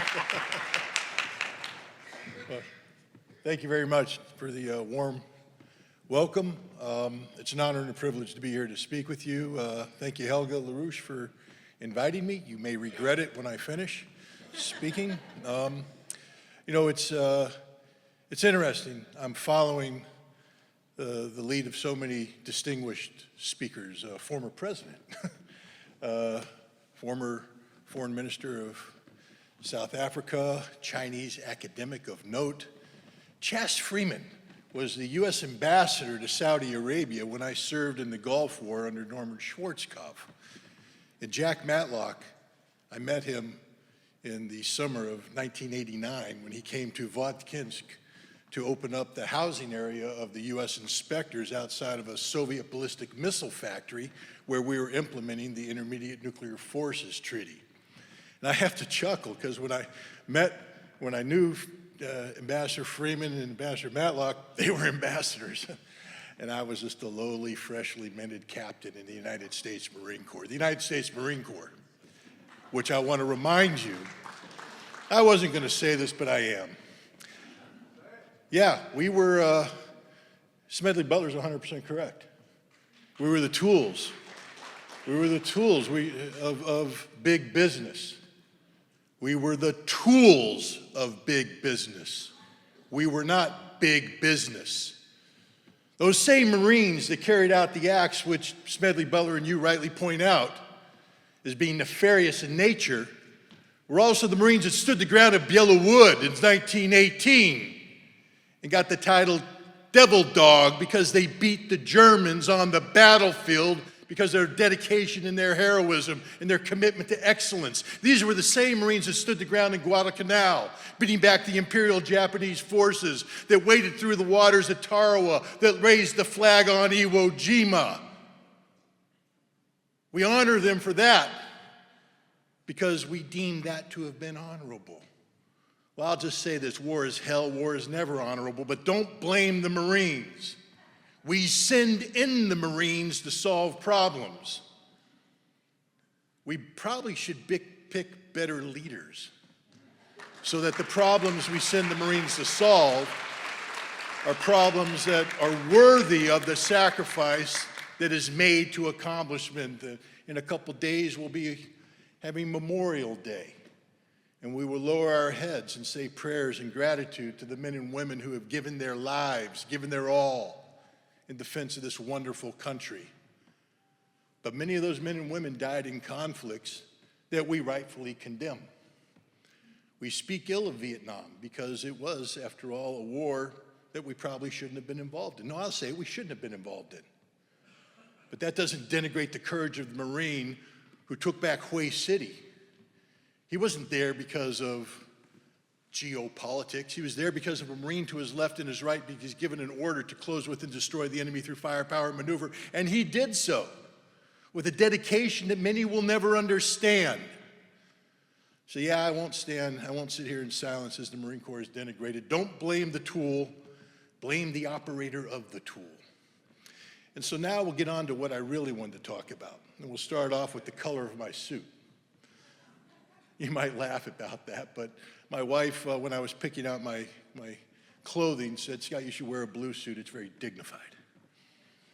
But I was reading Twitter that day, and I was being attacked vociferously as a tool of colonialism and neocolonialism. So why the hell not wear a white linen suit? Because there ain't no better symbol of neocolonialism than a white linen suit. So for all you haters out there, this is for you, baby. You know, but when we speak of what Helga talked about at the beginning, she wanted to have an emphasis on dialogue, on talking, how to work things out. Diplomacy, we may call it. Now, for many of us, we've looked at the distinguished people that have come up here, and they're the ones. Foreign ministers, presidents, ambassadors, they do diplomacy, they do dialogue, and we oftentimes yield to them and say, it's up to you to accomplish this very difficult task. And I say, no, it's up to us. We, the people. We are the ones responsible for carrying out the dialogue. And I say this from intimate personal experience. You know, I didn't create the SS-20 missile. That was a Soviet construct. But when they deployed the SS-20 missile in the 1970s, they disrupted European peace and security to the extent that the United States had no choice but to develop its own intermediate range missiles to deploy as a counter. And this led to an arms race that destabilized all of Europe and put the world on the cusp of a thermonuclear exchange. In 1979, the Soviet Union invaded Afghanistan, and all negotiations that were underway to prevent this arms race from occurring dissipated. And the arms race happened. These weapons were deployed, and the world was destabilized. In 1982, Paul Nitze went on a walk in the woods with his Soviet counterpart, Yuli Kudvinsky, I believe his name was.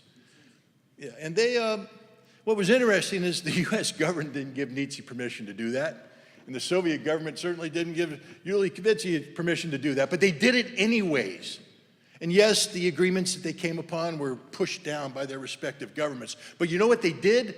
They began a process of dialogue, an exchange of ideas that set in motion the events that led to the signing of the Intermediate Nuclear Forces Treaty in December of 1987 and the deployment of weapons inspectors to the United States and the Soviet Union in July of 1988 to begin the implementation of the treaty that got rid of those weapons.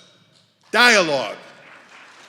Dialogue was the solution. Now, I was just a simple captain, but I'll tell you this. We were on the ground working with our Soviet counterparts to implement a treaty that hadn't been fully fleshed out. The powers that be said, let them figure it out on the ground. And so we tried to figure it out on the ground, but then the powers that be said, well, they don't get to make the final decision, we get to make the final decision. And there were many in Washington, D.C. that did not want this treaty to succeed. And were looking for a crisis to use as an excuse to shut the treaty down. But on the ground, we had a dialogue with our counterparts. We worked with them, we listened to them. And so when the crisis occurred that should have shut this treaty down and the bigwigs, those ambassadors, showed up to talk to each other, you know who won the day? The little people. Why? Dialogue. We had a dialogue. We had opened up lines of communication and we knew the answers. When I left the inspections business, I got into the Marine Corps business again. Sorry about that, man. You wave a red flag at a bull, the bull's gonna charge. You know, and it was the business of war. And I remember in the lead up to the Gulf War, James Baker meeting with Tariq Aziz, diplomatic meeting there to try and resolve the issue, but they couldn't come eye to eye. Why? Because the US has already made the decision to go to war. We'd already made the decision to go to war. Diplomacy wasn't going to get in the way of a great decision. And we went to war and we fought the war. And then that war finished and we began the process of trying to continue the destruction of Saddam Hussein through weapons inspections, trying to get rid of weapons of mass destruction. But the issue wasn't disarmament, it was regime change. That was the name of the game. But I was a weapons inspector in the midst of all this from 1991 to 1998. You know what my primary job was as a weapons inspector? Dialogue. Sitting down with the Iraqis and working out extraordinarily complicated problems. I'm sort of proud to say that from 1990, well, gosh, 92 until 1998, I was responsible for more Chapter 7 Security Council resolutions and almost took the world to war than any other individual, because I was at the center of these crises. You know what stopped these wars? Not the bigwigs, the little guy talking. And I will say this, I tried my damnedest to stop the invasion of Iraq in 2003. I worked endlessly to try and end that conflict. And we initiated a movement built around 6 points of peace that Saddam Hussein agreed to, not because a US ambassador went to him, not because a national leader went to them, because the little guys went to him and said, to stop a war, we need to have a dialogue. And we were going to send a delegation. South Africa was going to be at the head of the delegation to stop this war. Unfortunately, it didn't happen, but dialogue was the key. Now, why am I bringing up dialogue in this context today? I heard everybody applaud when somebody said Gaza, and they talked about the genocide and the need to condemn Israel. You're damn right. I condemn Israel's genocide in Gaza with every fiber in my being. Every fiber in my being. But I wake up every morning saying, what can be done? What can be done? Because I know that we're not doing enough. How do I know that? Because this morning, I don't know, what's the death count this morning in the Israeli bombing of refugee camps? How many dozens of Palestinians died? I know a couple days ago the number was 137, the day before maybe 149. Who the hell knows? Who the hell's counting? Who the hell cares? Well, we say we care, but they're still dying. They're still dying. And I look in the mirror every morning and I say, why? Yes, it's easy. I could punt it off and say, well, it's the Zionists' fault. Did you hear Jack Matlock, though? Don't put all the blame on one party. Now, I'm going to say something that's going to piss a lot of people off. Good. Because when I look in the mirror, I blame myself for the genocide. Now, you may say, why, Scott? You say you opposed the genocide with every fiber in your body. Yep. But see, I'm well-versed on the Nakba. I'm well-versed on the decades of sin that Israel has committed against the people of Gaza. I know that Gaza was an open-air concentration camp. And I know that the conflict between Israel and Hamas, Israel and Palestinians, did not begin on October 7th. But I cheered October 7th. Because I viewed October 7th as a process that would end the Israeli occupation. But I knew that when Hamas went across the border, and I wrote about this immediately afterwards, took those hostages, brought them back to Gaza, that they did it because they were provoking Israel to be Israel. Hamas, like everybody, knew that Israel had a policy of mowing the grass, of collective punishment. Hamas knew by grabbing the hostages and bringing them back and putting them down in the tunnels or spreading them out amongst the civilian population that Israel would be Israel. Hamas knew that Israel would commit genocide. I said so from the start. But the reason why they did this was so that the world would see Israel for what it is. Yes, clap. It was a plan. It was a strategy. But it cost the Palestinian people their lives. So we who applaud what Hamas did are as responsible for the genocide as those who provide the bombs, because we facilitate it with our continued support for what Hamas has done. They had a 15-month run, ladies and gentlemen. They almost succeeded, but they failed. They failed, and now we have to live with the consequences of that failure. And what are we doing about it? Not a damn thing, I say. Because to demonstrate, to go out and hold vigils, to have hunger strikes or whatever, didn't save a single life this morning. Not a single life was saved because of these actions. What are we going to do to help the Palestinian people? What are we going to do to save lives? And I submit to you that the answer might let rest in dialogue. You see, I had a debate a little while ago against a man named Alan Dershowitz. Now, normally when you say that name, you get a hissing in the crowd. Boo, Zionist, evil man, supporter of Israel. Why would you ever debate him, they say? I don't know. Maybe to have a dialogue? You see, in the discussion I had with Alan Dershowitz, when we finished, he said something interesting. He said in the many such discussions he's had since October 7th, this was the only one that was civil. This was the only one where both sides listened to the other and then responded even though they were in vociferous disagreement. Now, the purpose of dialogue, though, isn't to agree that we disagree, but the purpose of dialogue is to push an issue forward towards a solution. I will say this, in the context of my dialogue with Alan Dershowitz, he used the term compassion in regards to the people of Palestine.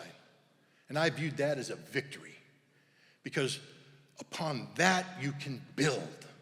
Upon that you can accomplish something.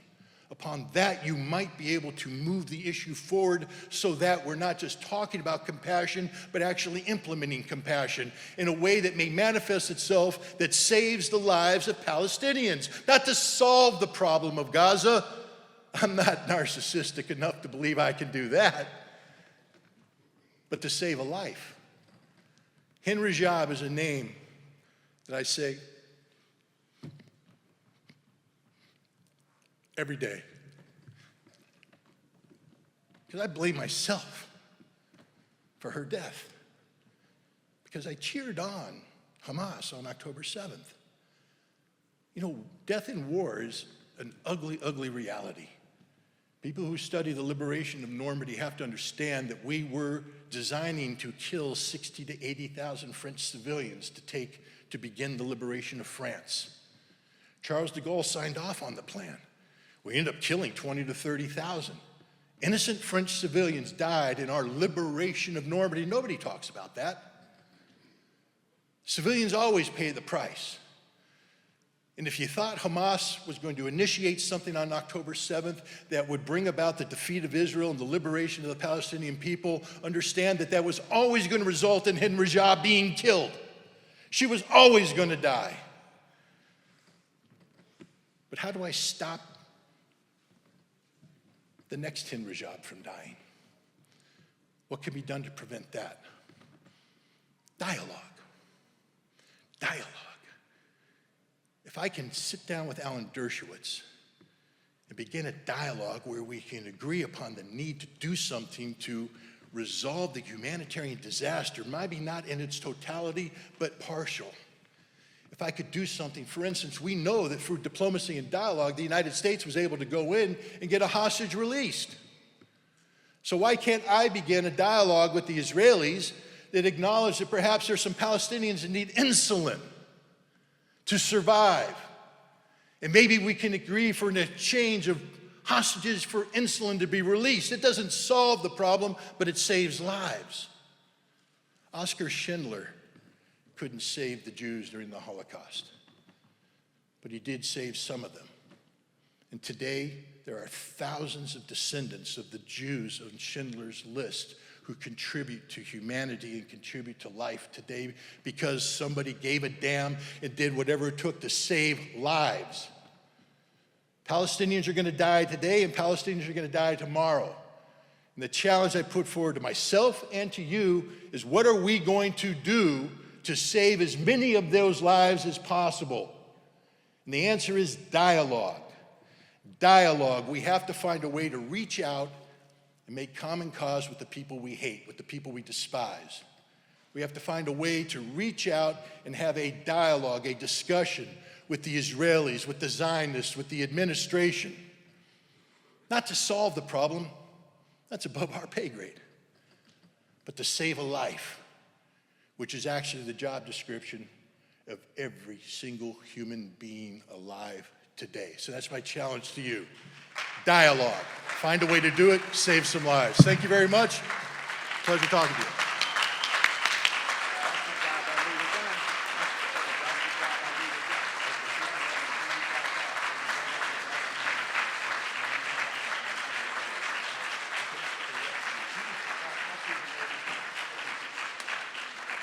Sorry about that. Got into a conversation. Sorry about that. Our next speaker, actually, I don't need anything to introduce Ray McGovern. Ray McGovern, Central Intelligence. Anybody who's seen any International Peace Coalition meeting knows about Ray. Ray, please come.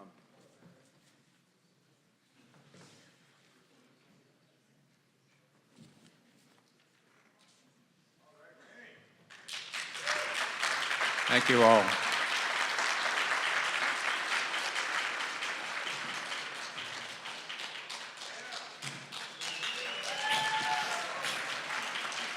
Bishop Desmond Tutu once said, in times like these, it is not a moral choice to be neutral. To remain neutral is to be on the side of the oppressor. That was decades ago when he called apartheid in Palestine worse than apartheid in South Africa. That was before genocide. Now, we need to be aware what's going on, and I'm going to not be neutral here. I'm going to state the situation the way I see it and suggest that it's really up to us to change it, as Scott has already said. May we have the photo that I chose, please?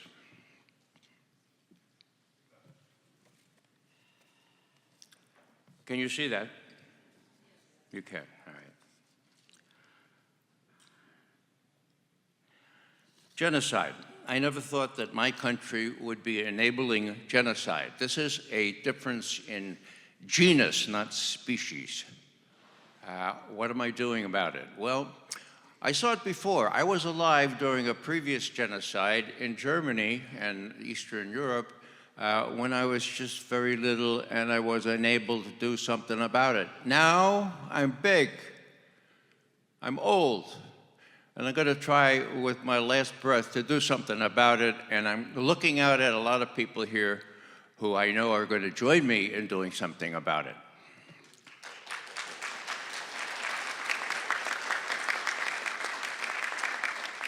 Going back to 1933, there was a young lawyer in Berlin studying to be a judge. His name was Raymond Pretzel, pen name Sebastian Hafner. Find the book. In English, it's Defying Hitler. In German, Die Geschichte eines Deutschen, okay? Now, he pointed out that as he's watched the Germans react to the reaction to the burning of the Bundestag, he said he couldn't believe it. He said they were all acting with schafsmäßige Ergebenheit, okay? Schaf, sheep, okay? Sheepish Ergebenheit is submissiveness, okay? That's what happened.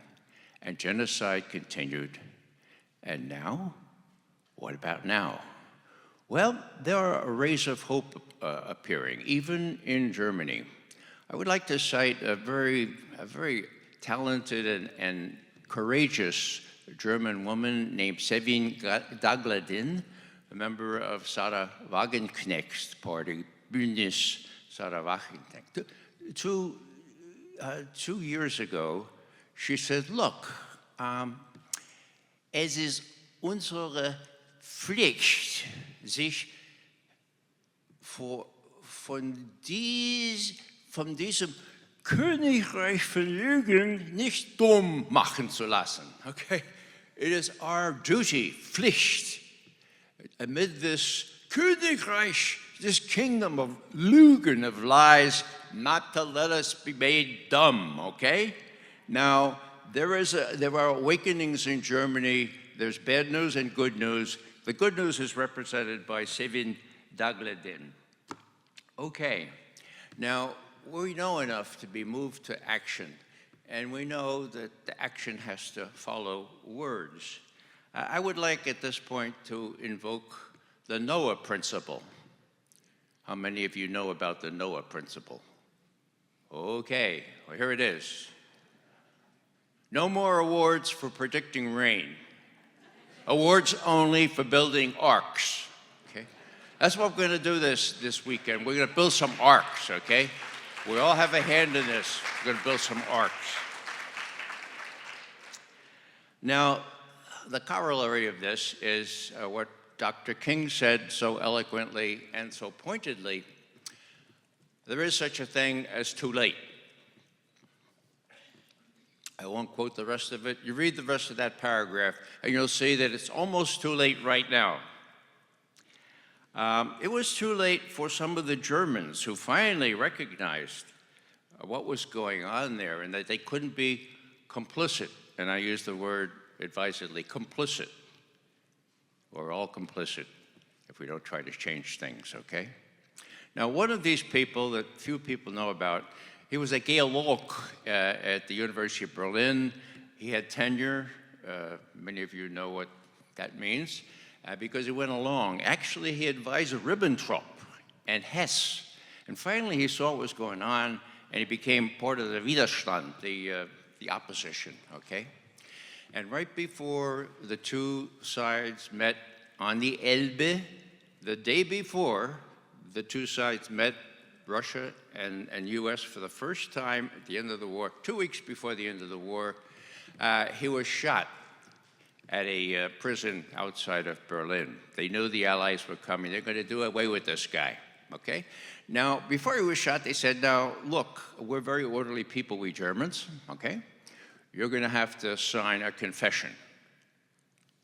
Yeah, Haushofer says, give me a break. I'm not going to sign any confession, all right? And so they shot him anyway. Now, as they picked him off the floor, right, there was a little settle, a little piece of paper. It was his confession. It was written as a sonnet. I've shortened it a little bit, but it's faithful to his words. It said this, Schuld. Schuld is the German word for guilt. Doch bin ich schuldig, aber anders als ihr denkt. I'm guilty, but it's not what you're thinking. Ich musste früher meine Pflicht erkennen. I should have earlier recognized my duty. Ich musste schärfer.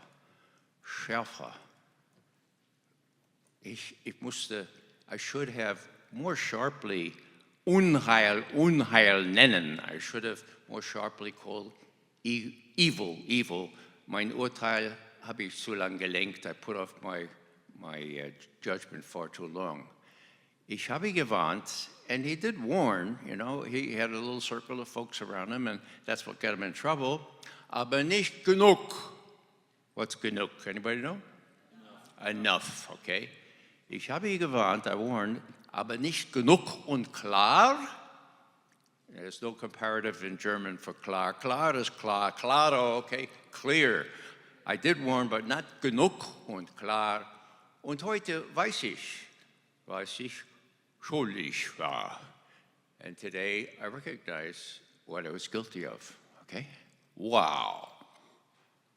Put that sonnet in the back of your head, folks, and let's not be complicit with genocide. Now, what else to say here? I guess once we recognize that it's pretty late in the game here, that we have a monumental task, but that the thing that's worse than doing something is doing nothing, and we have to do something, and we see that in the schedule we'll have younger people than I. Actually, as I look at this audience, I think that includes everyone, everyone here, okay? Younger people than I that are not little anymore like I was during the first genocide, but are big and accept the responsibility, realize that it's too late, okay? And I want to cite my colleagues from Veterans for Peace, who are in their own way mounting a nationwide fast, several of them before the US mission to the UN, just a couple of miles away here, fasting on using just 250 calories a day, which is what the Gazans are being restricted to, or if they get any at all. You know, those 5 trucks that got into Gaza, I mean, that was an insult. I mean, 2 of those trucks carried not food, but burial shrouds.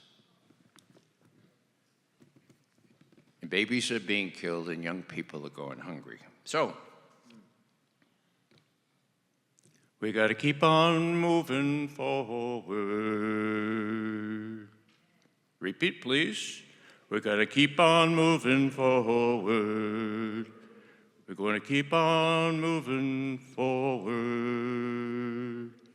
We're going to keep on moving forward, never turning back, never turning back. Adelante. Thank you very much.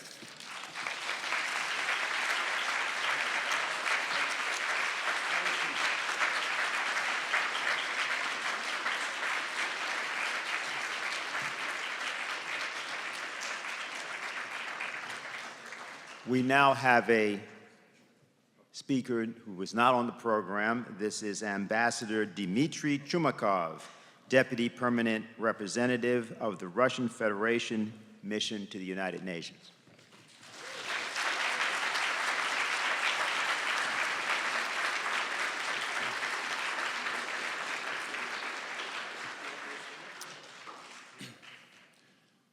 I usually start my speech with the word excellencies, but I would like to start my speech with the word friends.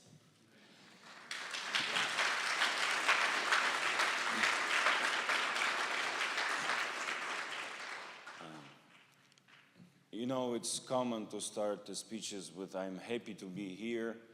The word happy is some kind of abused meaning polite word.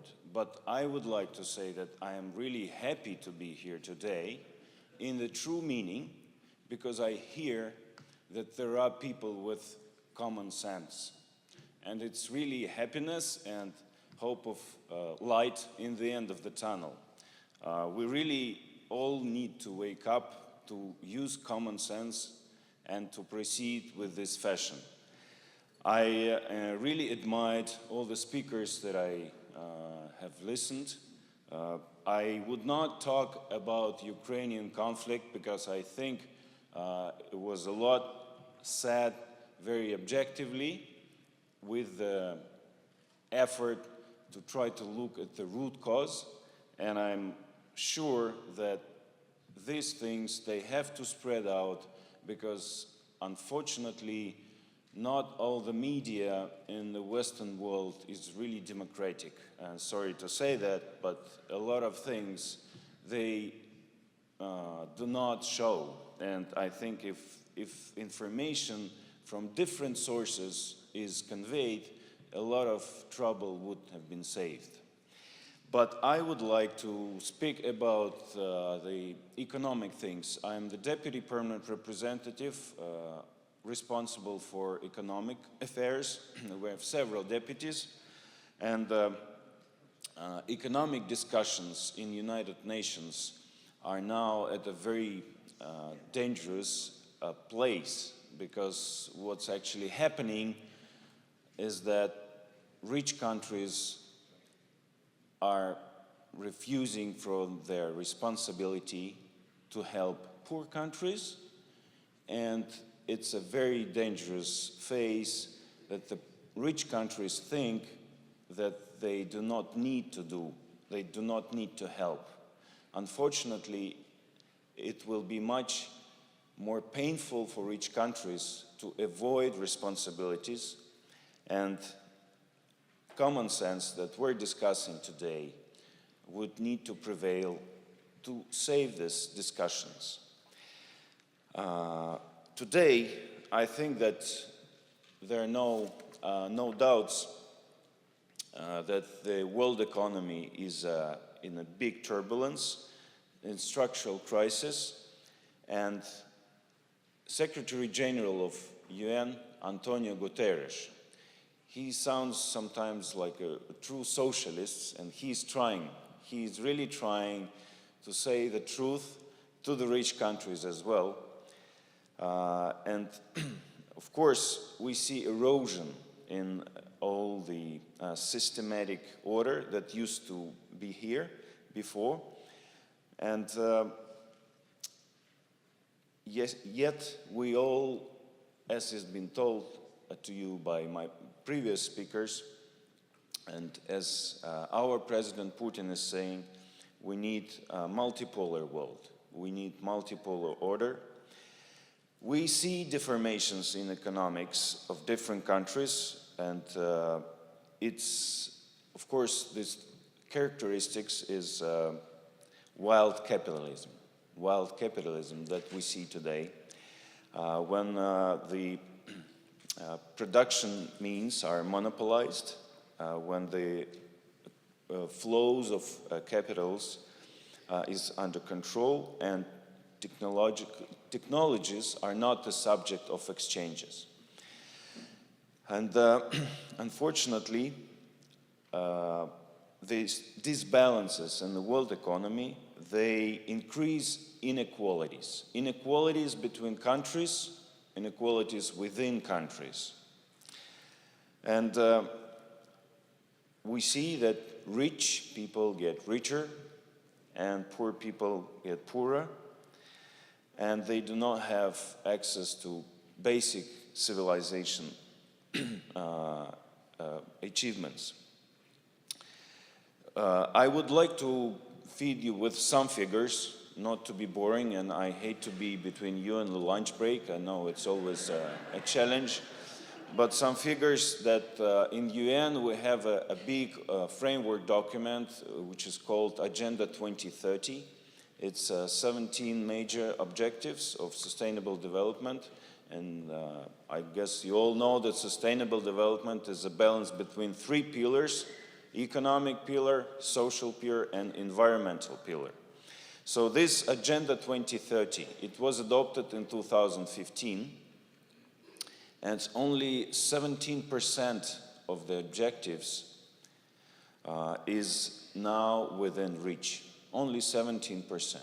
All the rest is not even within reach. And the poverty eradication, food security, energy access, it's not there even close to what have been set as a target. And many countries, they found themselves in a new trap, new ambush. 1/3 of African states is now before default or in a state of default, and their debt is 4 times bigger than their GDP, 4 times bigger.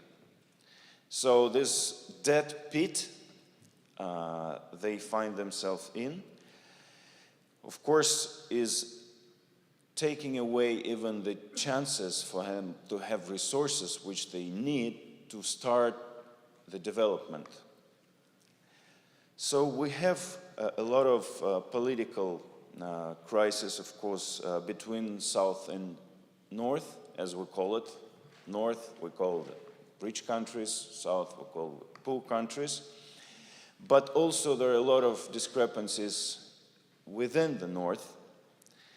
And we see that there are a lot of conflicts. Yesterday, we've heard the figure that we have overall in the world 130 conflicts. It's used to be 5 times more conflicts than used to be 25 years ago.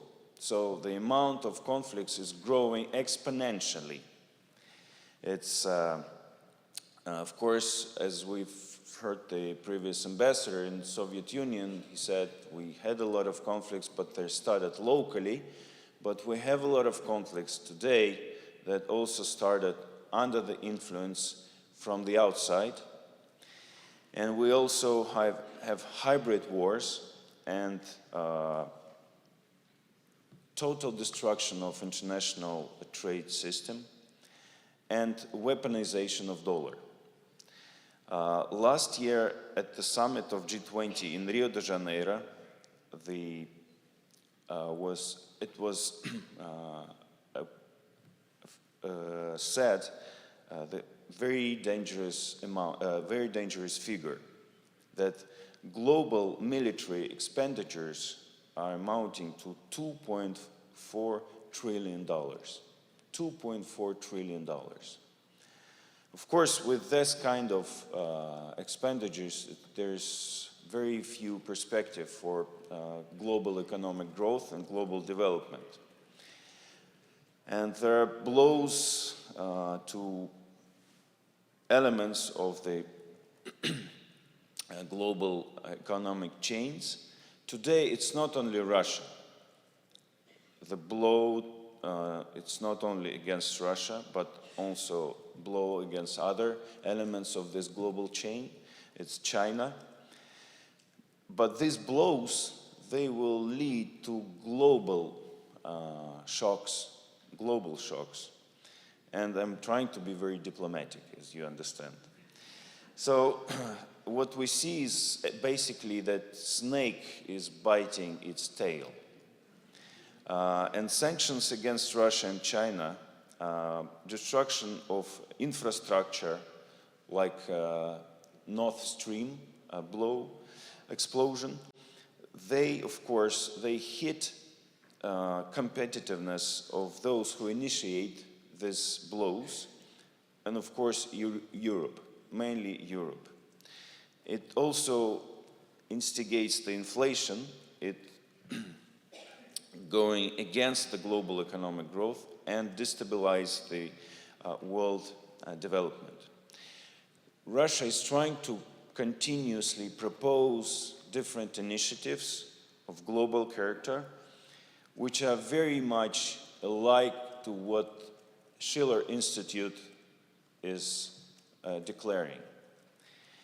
It's a transition from military and conflict paradigm to the model of joint development of regions, to investments in the real sector, in the manufacturing, and new technological order.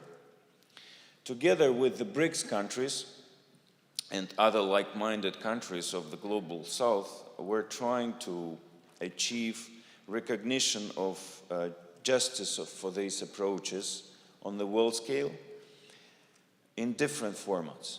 In the UN, in the United Nations, in G20, in Bretton Woods institutions. I would like to cite what the leaders of G20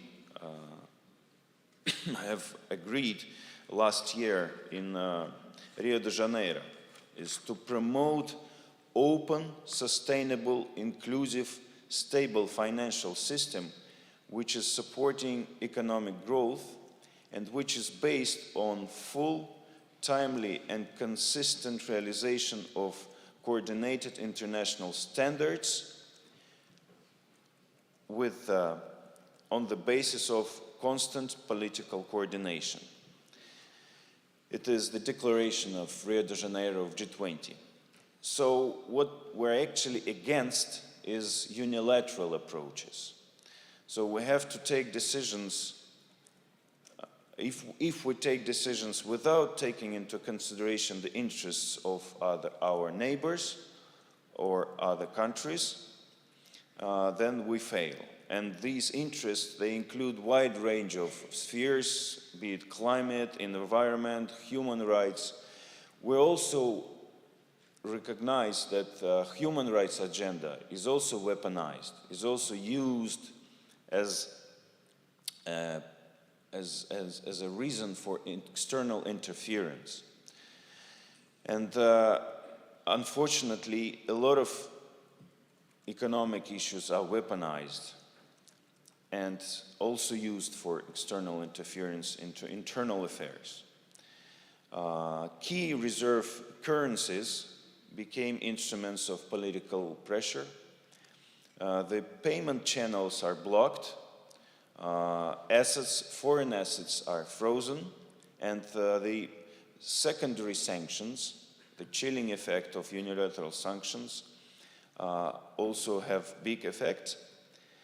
So these violations of international law are huge, but they will have big consequences against those who start them. So the global south is recognizing more and more that it cannot be the hostage of foreign political decisions of metropolis. And in 2022, BRICS is getting ahead of G7 countries according to the GDP metrics. I think it was mentioned today by my Chinese colleagues and South African Excellency. So now, today, it's 37% of world GDP is for BRICS, and only 29 is for G7 countries. Because these countries, BRICS countries, they recognize that they need to go ahead, and that these countries became the source of new decisions, breakthrough decisions, also in the sphere of artificial intelligence, among others. So we are trying to speak on equal footing with our Western opponents, and what we try to provide, promote, and to come to an agreement. First,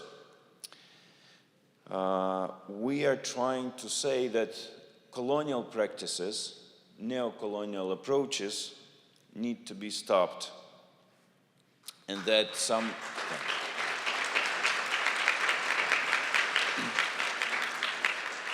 and willy-nilly, but a lot of countries of global South are talking about compensation for what they have suffered during colonial times.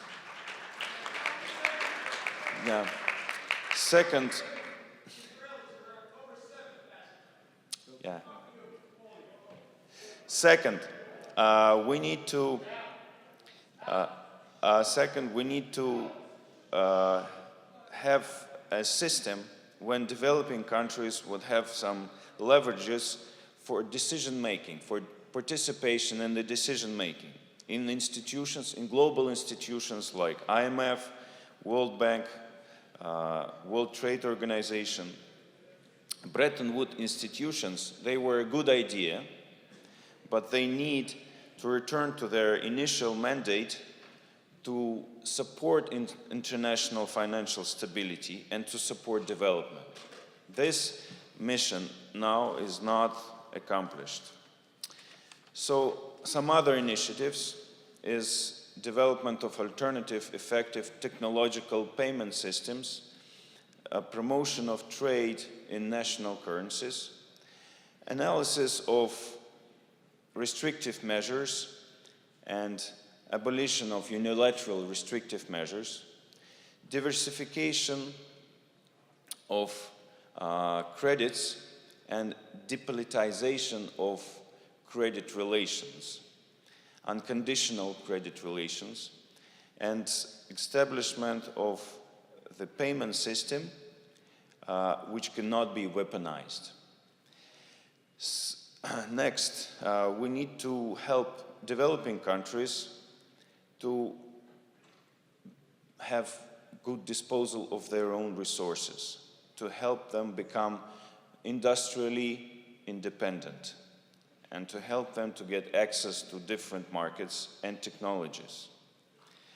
And we also, together with the reform of existing international structures, we need to create more mechanisms of trade and investments which cannot be used for discrimination, especially discrimination against African countries. Yeah. And last but not the least,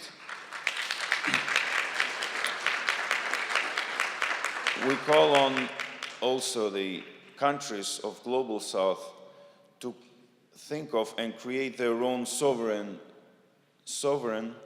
development models and not lean on external debt. Of course, this debt crisis need to be stopped, and artificial intelligence is one technology which can help to become driver of growth in the foreseeable future, and development of the cooperation of model South-South cooperation is also a very promising model. When poor countries become richer through helping each other. So we are absolutely convinced that future belongs to free partnership, sovereign decisions, and responsible states. And we also are sure that we cannot speak on the points of might with other countries. And those who spoke with the language of might with Russia and Soviet Union, they need to learn history better. Thank you very much for your attention.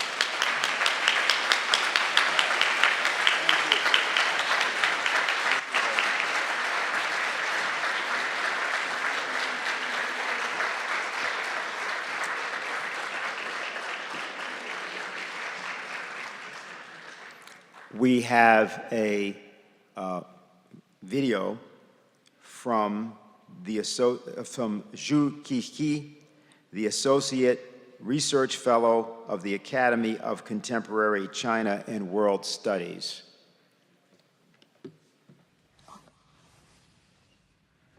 Hello everyone, I'm Zhu Qixi, an Associate Research Fellow from Academy of Contemporary China and World Studies. It's a great honor to share my view on the topic of strategic challenges and the emerging global order. We are now living in a time of profound global transformation.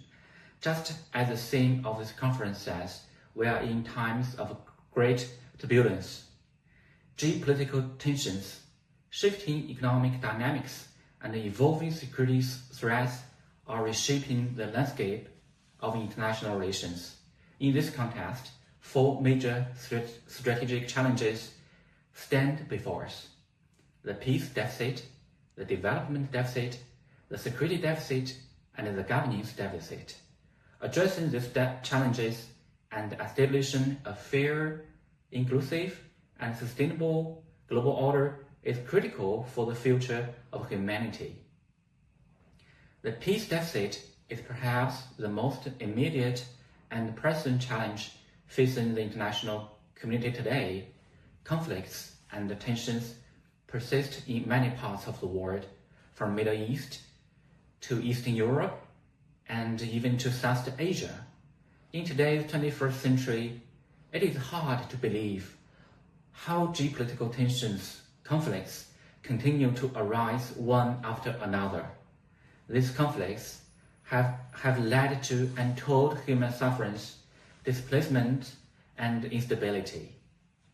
The increase in polarization in international politics and the persistence of zero-sum game thinking only serve to exacerbate these tensions. The absence of peace only undermines global development and the stability of international systems. The development deficit is another profound challenge. Despite significant economic growth of the world in the past decades, many countries, especially in Global South, continue to face poverty, underdevelopment, and a lack of access to quality healthcare and education. This development gap has been exacerbated by protectionist measures such as the trade war initiated by the Trump administration, which have disrupted global supply chains and hindered economic growth in developing countries. The security deficit is a direct consequence of the increasingly complex nature of global security challenges.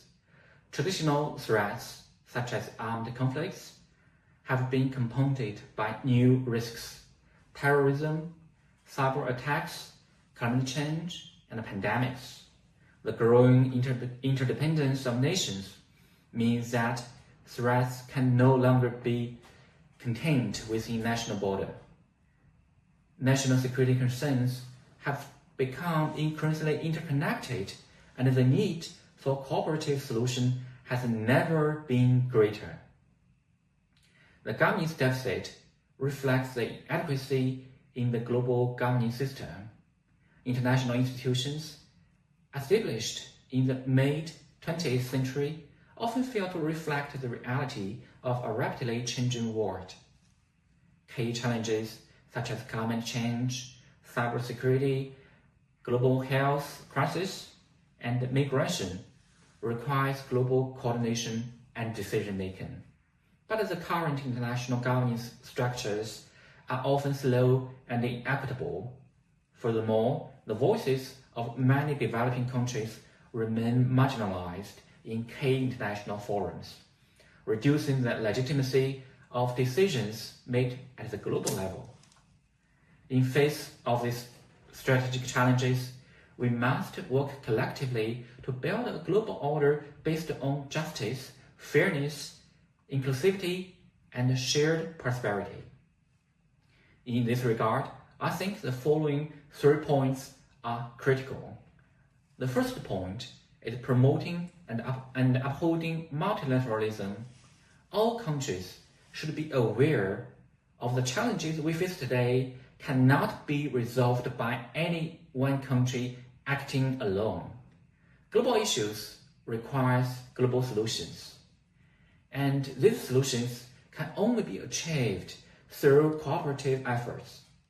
The unilateral approach, whether in trade, security, or climate change, has shown its limitations. Unilateralism is neither feasible nor sustainable, and multilateralism is the inevitable choice for addressing the challenges and difficulties facing the world. The second point is improving the global governance system. Global governance must evolve to meet the challenges of the 21st century. The current governance framework needs to be more inclusive, transparent, responsive to needs of all nations. We should work together to promote the reform of international institutions such as the WTO, the IMF, and World Bank, and enhance the representation and voice of developing countries. The reform of the institutions is critical in reducing the governance deficit and ensuring that global economic policy are more inclusive and representative. The third point is practicing a common, comprehensive, cooperative, and sustainable security concept. China has put forward the Global Security Initiative, which offers new ideas and solutions for meeting global security challenges. The core concept of Global Security Initiative is to adhere to a common, comprehensive, cooperative, and sustainable security view, respect the sovereignty and territorial integrity of all nations, abide by the purpose and the principles of the United Nations Charter, pay attention to the legitimate security concern of all countries, and resolve differences and disputes between countries through dialogue and consultation in a peaceful manner. In terms of trade disputes, especially among major countries, extreme pressure and sanction will not work. Trade disputes can ultimately only be resolved through dialogue and negotiations. Okay, that's all I want to share. Thank you.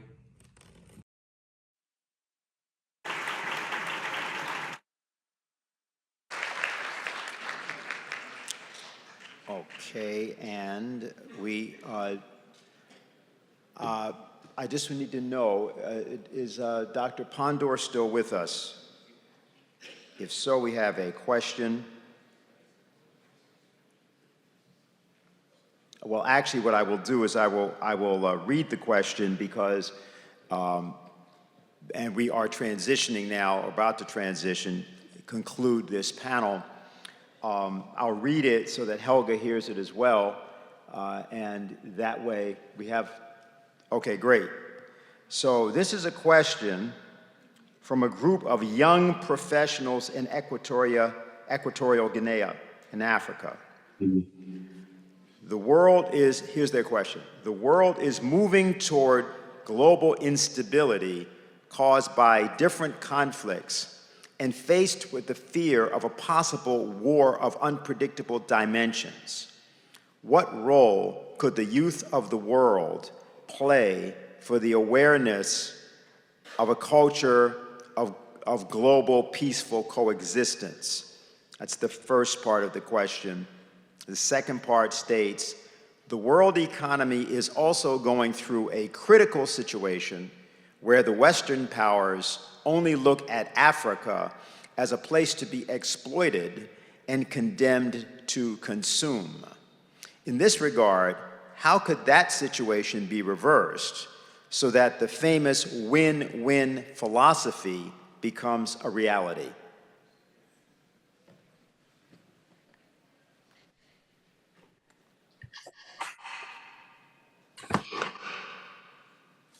Well, thank you very much to the young people for the first question. I think it's a very, very important question, and I would say to them that the world is actually in a context of global instability. And it is my view that young people have an extremely important role to play in engendering a new culture in the world, a culture directed at peace, at security and development.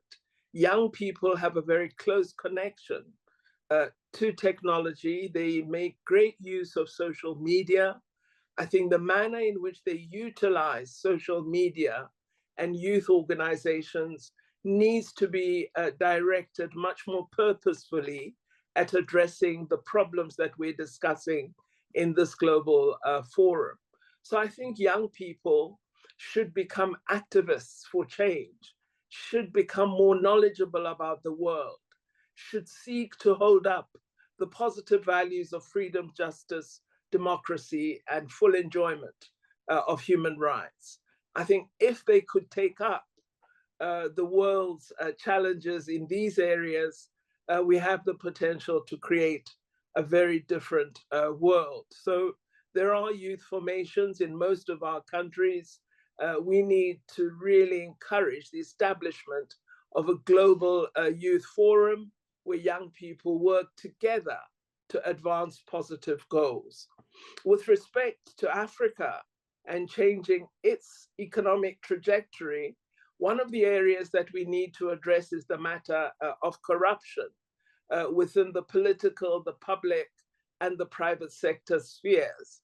I think President Biden had done a great deal to assist in this regard with the executive order he had signed, which prohibited American companies from being involved in sourcing contracts through bribery and other negative means. The fact that that law has now been repealed, I think, is a very serious reversal because it had begun to ensure that leaders in the private sector were far more alert to the need to avoid bribery and corruption and not to secure contracts through utilizing such negative criminal actions. So we in Africa need to ensure that we directly confront the blight of corruption. It's a cancer in many of our societies.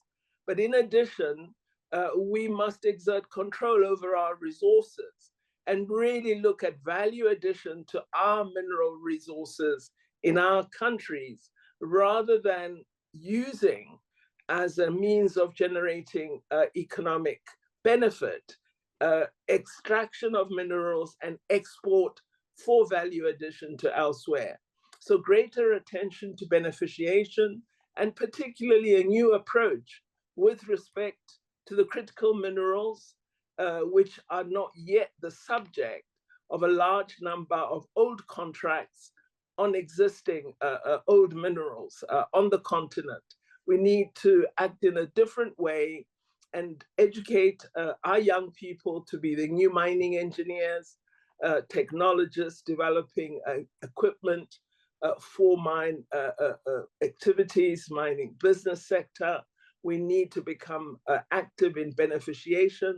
This could build a very important industrial and manufacturing base on the African continent. So we need to think of our mineral wealth as a resource for our countries and for the continent. And finally, Africa must learn to trade with Africa. We have far too little intra-African trade. The vast amount of goods produced in Africa are exported elsewhere. The trade between ourselves is of such a low level as to be one of the most negative factors in our inadequate economic growth. So full implementation of the Africa Continental Free Trade Area is a very important step towards strengthening intra-African trade, greater productivity and manufacturing on the continent, and increased positive livelihoods for the people of Africa. Thank you very much, Chairperson.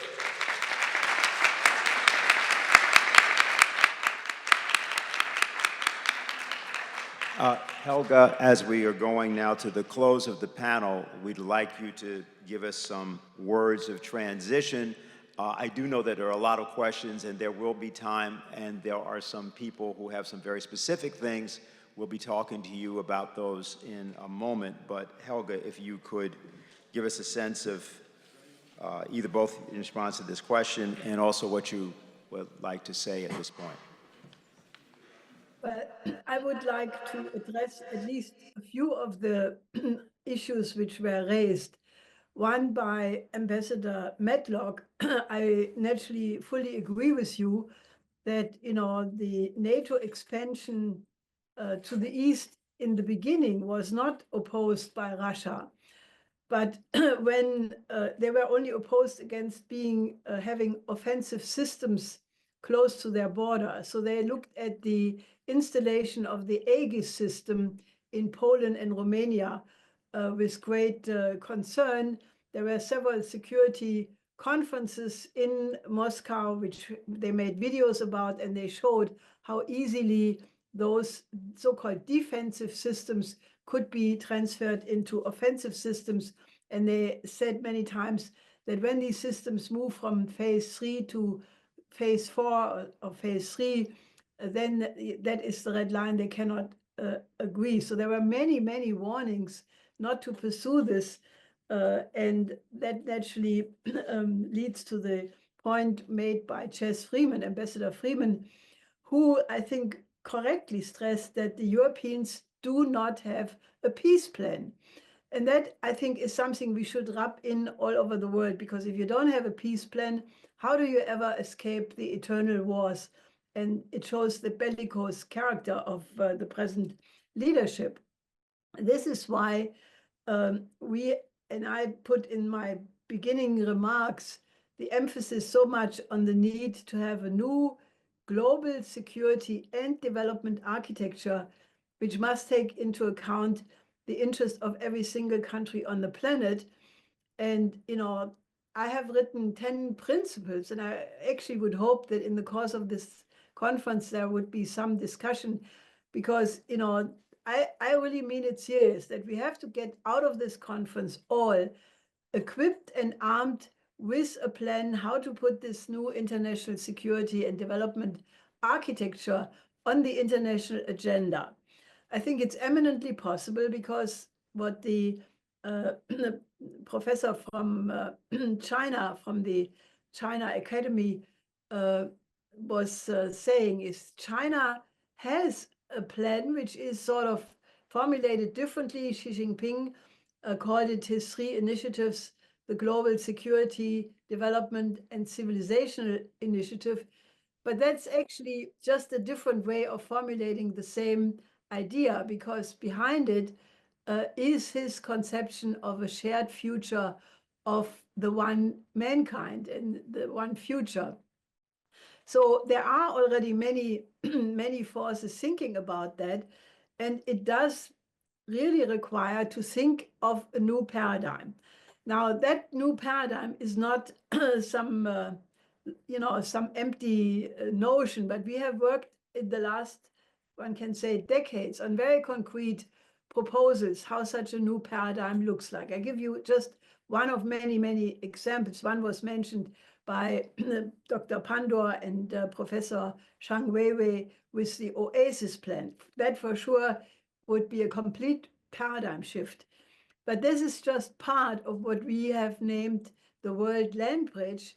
And, you know, a recent new edition of that World Land Bridge, or an aspect of it, is a concrete proposal we made how to address the migrant question, which affects both naturally Latin America, Asia, African countries, where thousands and thousands and 10,000s of people migrate to drown in the Mediterranean or be kept in concentration camps along the Mediterranean. This is a word which was used by Pope Francis, who called these refugee camps concentration camps. And naturally, what is happening to the people from Central and Latin America at the Mexican border is also not exactly a humanist affair. So what we have proposed is that we should rally to get the BRICS countries together with the Western countries to agree that the only way how you can solve the migrant crisis is by constructing 3 billion new productive jobs in Africa, Asia, and Latin America by building obvious infrastructure projects like Africa needs urgently electricity for 600 million people who do not have access to electricity. Now that could be started tomorrow or today, if the political will existed. It is going on in some countries like Egypt and other countries, but one could use certain gas reservoirs and similar things to use in the initial phase turbines to produce energy, but at the same time, you would have to start nuclear power plants because they are of a much higher energy efficiency, and they take a certain number of years to be completed. So if one would go for a plan, a coordinated plan to supply all of Africa with electricity, infrastructure, and then on top of that have certain game changer projects like the Dinga Dam in Congo and the Transaqua project, which would take a small amount, 3-4% of the water of the Congo River at 500-meter height, and then bring this water through a system of canals and rivers to Lake Chad, refill Lake Chad, which is right now only 10% or even less, drying out, and then use that water not only to have irrigation along the 12 countries of these rivers and canals, but also in the Sahel zone, have electricity for 12 countries in the heart of Africa. And that way you would have a real motor to transform the entire African continent. Now, my answer to the young people is please study and get in contact with us these projects, because if the youth of Africa and Asia and Latin America would be a force not only to demand, justice and these things, but to demand these concrete development projects and then engage people from Western Europe, from the United States and the BRICS countries, and basically say the only way how this can be done is if all of you work together. I mean, this could become a rallying cry for all the young people in the world to basically be the moral sticking point in the behinds of the people sitting in positions of importance and responsibility. And I think that this mobilization to actually bring a new security and development architecture on the agenda, and that architecture naturally has many subpoints, like elimination of poverty, the creation of a health system in every single country on the planet, education for every child. There are many aspects which we should discuss, and they will be part of the panels in the next hours and tomorrow. But we should get out all equipped with these programmatic ideas, because that is the weapon of peace. Because, the first speech this Pope Leo XIV made, he said, development is the new weapon of peace. And I think that that is the battle cry with which we have to go out of this conference and, make a complete change in the way how this whole thing goes. Thank you to all of the people who spoke. We are going to conclude panel 1. By the way, questions can be submitted in various ways, and some of our organizers will help you with that. We want to thank everybody online, and our next session is to begin at 2 p.m.